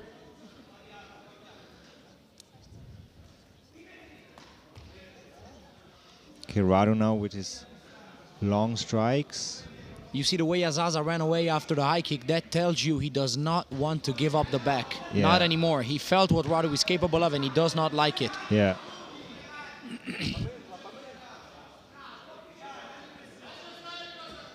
I gotta say, Azaza is moving really well. He's doing a good job at keeping his opponent and himself off the fence. Little shoulder roll there by Radu. I feel like his punches start to land a little bit less now, though, than in the previous round.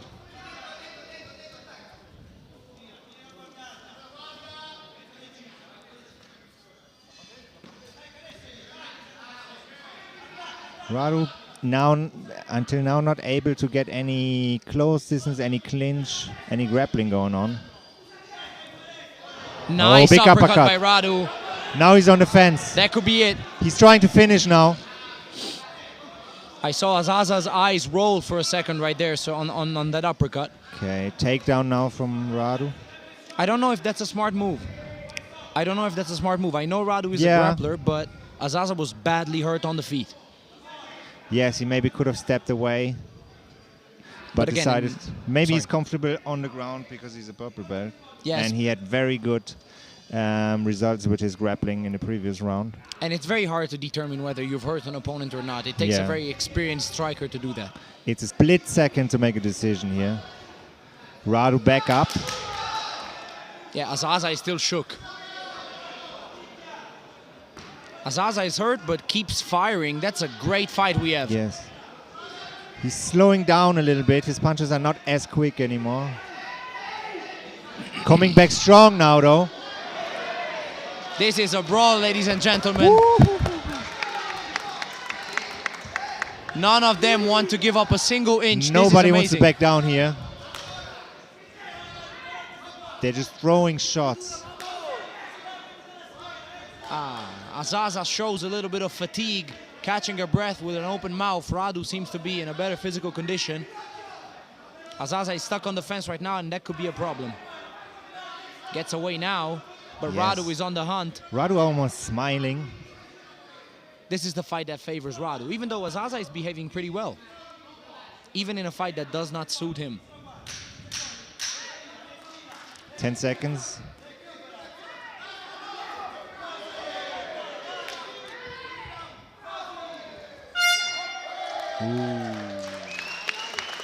In my opinion, this was the best round of the night. This was a very exciting round. This was the best round we've seen so far. It had everything: grappling, wall wrestling, good striking. Not so good striking, but very aggressive striking nonetheless. This was a very good round in a very high-paced fight. I feel like Azaza's a little bit more tired. I saw his punches slowing down a little bit. Radu is looking at Azaza, and smiling. Yes. Let's see if Azaza can pull something out of his hat, but I think it's gonna Radu be wants to get the finish, Radu cannot wait to get his hands back on Azaza. but Azaza does not want to give up.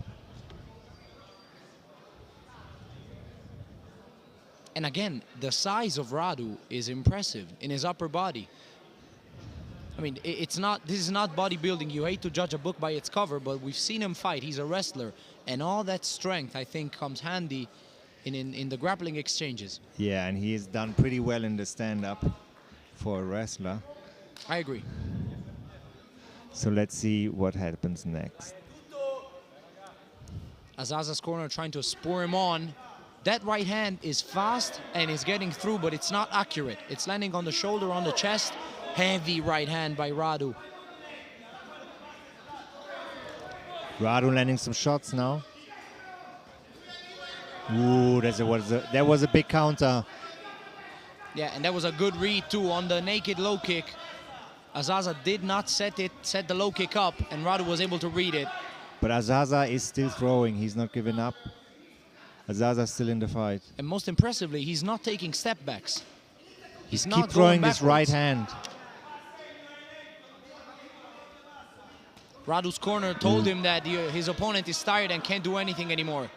He's tired, they said. Nice right hand by Radu.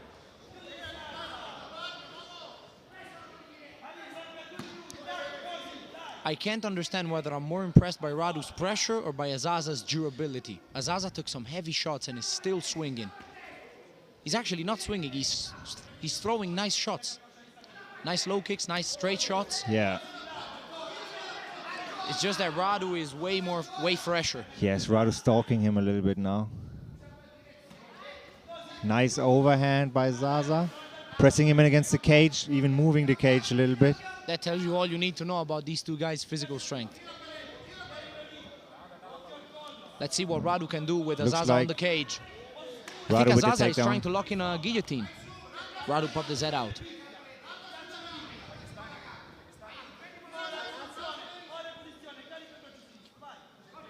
Radu on top now.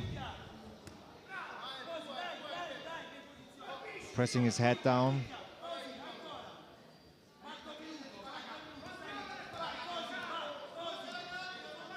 If I'm Radu, I'm never letting go of this position. But Azaza is still hustling to get back up on his feet. Wow, is he going for a leg there? I think he used the leg lock to create some space and get Nice. back up. He's up now. Okay, now they disengage. This is an incredible fight Wow. we've got ourselves. Radu landing some hard shots. Takedown attempt. Radu's just too strong. Very good condition. Yeah, extremely good conditioning and extremely Gets the mount now. evidently stronger physically. Azaza is now under the mount. This is a situation you don't want to be in. Radu is controlling him. 10 seconds left.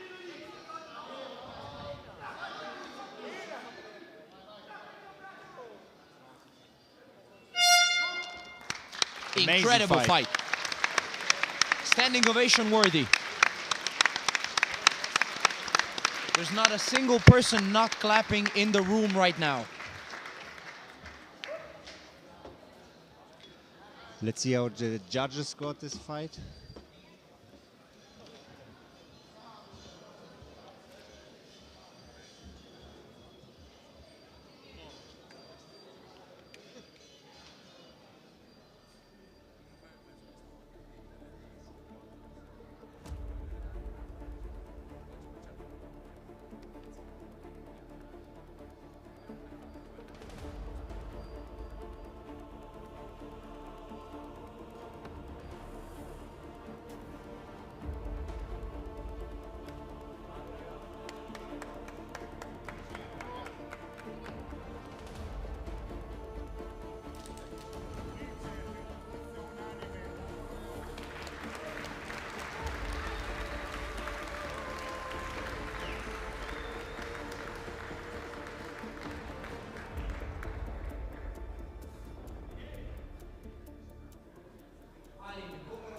Match incredibile, io chiederei a tutto il palazzetto un applauso per questo match.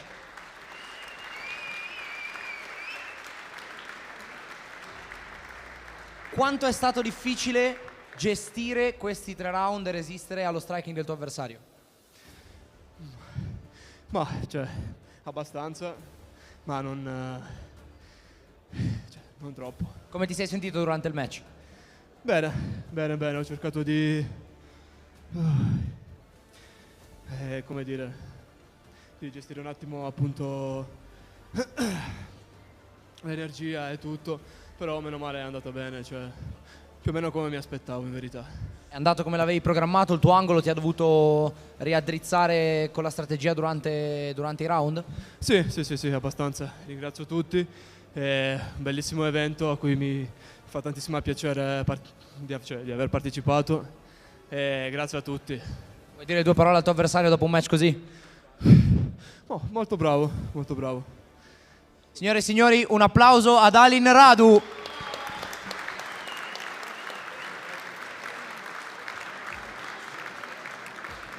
Okay, that's it from this fight now. We're going to be back in 10 minutes with the main event, D'Ambrosio versus Federico.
Now, ladies and gentlemen, the fight you all came here for.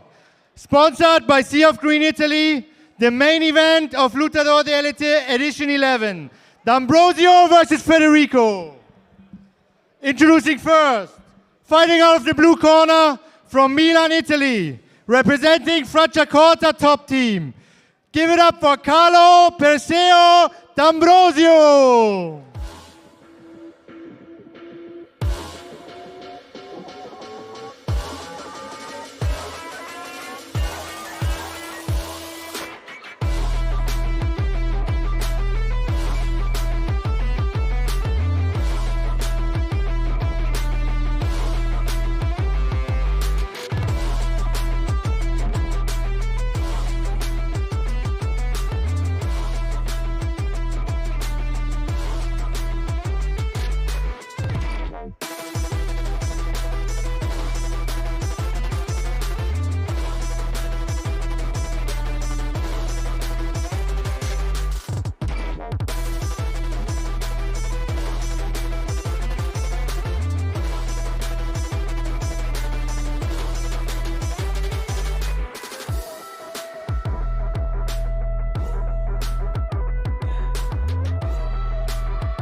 And now introducing his opponent. Fighting out of the red corner from Genesio, Italy, representing SPG Ireland and ASV Genesian. The hometown phenom, the reigning defending undisputed champ of Lutador dell El Virtuoso Raphael Federico. Give it up!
Gentlemen, we finally got here. What an entrance by Raphael Federico, and what an entrance by his opponent. I really like the one piece too. He had the hat even.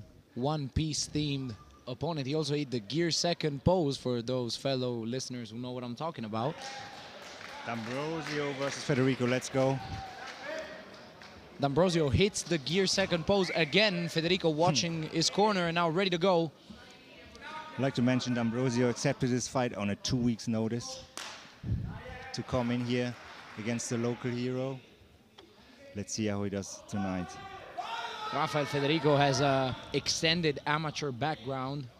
Went silver into the IMAF World Championships. Trains at SPG Ireland. Is a black belt, is a brown belt in jiu-jitsu, and shows off the improvements he's made in the striking department with a spinning back kick. Very relaxed on the feet. D'Ambrosio throwing some hard shots. Federico tried a flying knee. Heavy shot by Federico. D'Ambrosio seems out on his feet. Federico waves him up. I think Federico wants to fight. let him up. D'Ambrosio is completely stunned. He's still stunned on his feet. That was sort of a delayed knockout. Let's see if D'Ambrosio can recover here. Federico still very relaxed, wide stance. I think D'Ambrosio still hasn't recovered. Federico moving his lead hand a lot. Nice deep to the gut. Federico finishing Federico the fight down. right now. Trying to finish this fight. This fight is over, ladies and gentlemen. I think that's going to be it. This fight is over, ladies and gentlemen. I don't know why the referee's not stopping it. Here it is. Quick finish from Federico. Very quick finish. Great performance by Raphael Federico. D'Ambrosio still not up. D'Ambrosio got hurt badly. He got hit with a shot on his temple. Now, I should tell you, when you get hit with a shot on the temple, it messes with your equilibrium and you're not able to stand. That's what happened to D'Ambrosio, who is still not able to stand. Yes, medical staff coming in now. Impressive display of dominance by Raphael Federico in his own turf.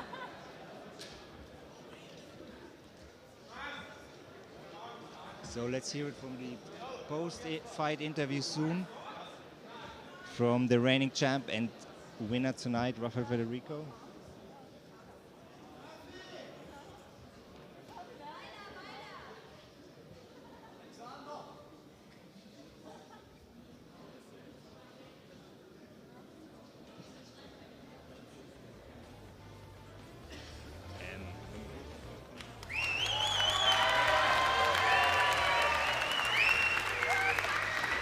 Medical staff now still attending to D'Ambrosio. Federico trying to enjoy his crowd here a little bit. Almost seemed a little bit disappointed about the very quick finish, as the medical staff is still attending to D'Ambrosio. Federico almost restless, walking around the cage.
Signore e signori, un grande applauso per il campione Lutador d'Elite, Raphael Federico.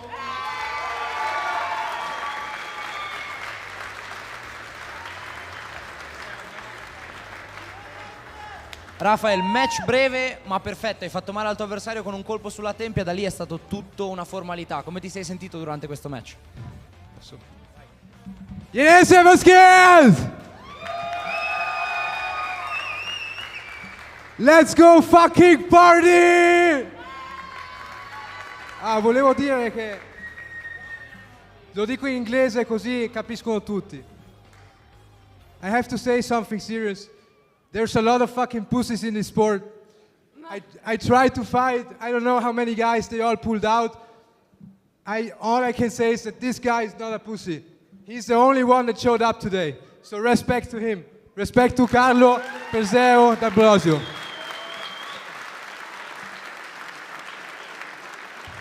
I don't have much to say because I expected a longer fight. I wanted to show more of my game. I didn't want to finish so quickly, even though I'm used to that. But anyways, let's meet in the aula and let's party. Let's go. Raphael, un'ultima domanda sul tuo futuro. Questo porta il tuo record da professionista a 2-0, sei imbattuto, hai 2 finalizzazioni. Cosa ci possiamo aspettare da te in futuro? Ci sono alcune organizzazioni belle al momento, PFL, adesso Bellator con PFL, ho visto Octagon in Germania, a me piacerebbe molto partecipare a una delle 2 organizzazioni, vediamo in futuro. Per adesso penso al prossimo Lutador d'Elite che è a giugno e poi vediamo. Signore e signori, un altro applauso per il campione Lutador d'Elite, Raphael Federico.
Ladies and gentlemen, that's it from an eventful evening tonight in Genesio, in Italy, with a very quick finish for the local champion. My name is Gordon Mintnich. Thank you for watching. My name is Simone Casotti. Thank you for having been with us. This has been an amazing evening, an amazing event. We hope to see you again in June on the next Lutador d'Elite. Thank you for having been with us.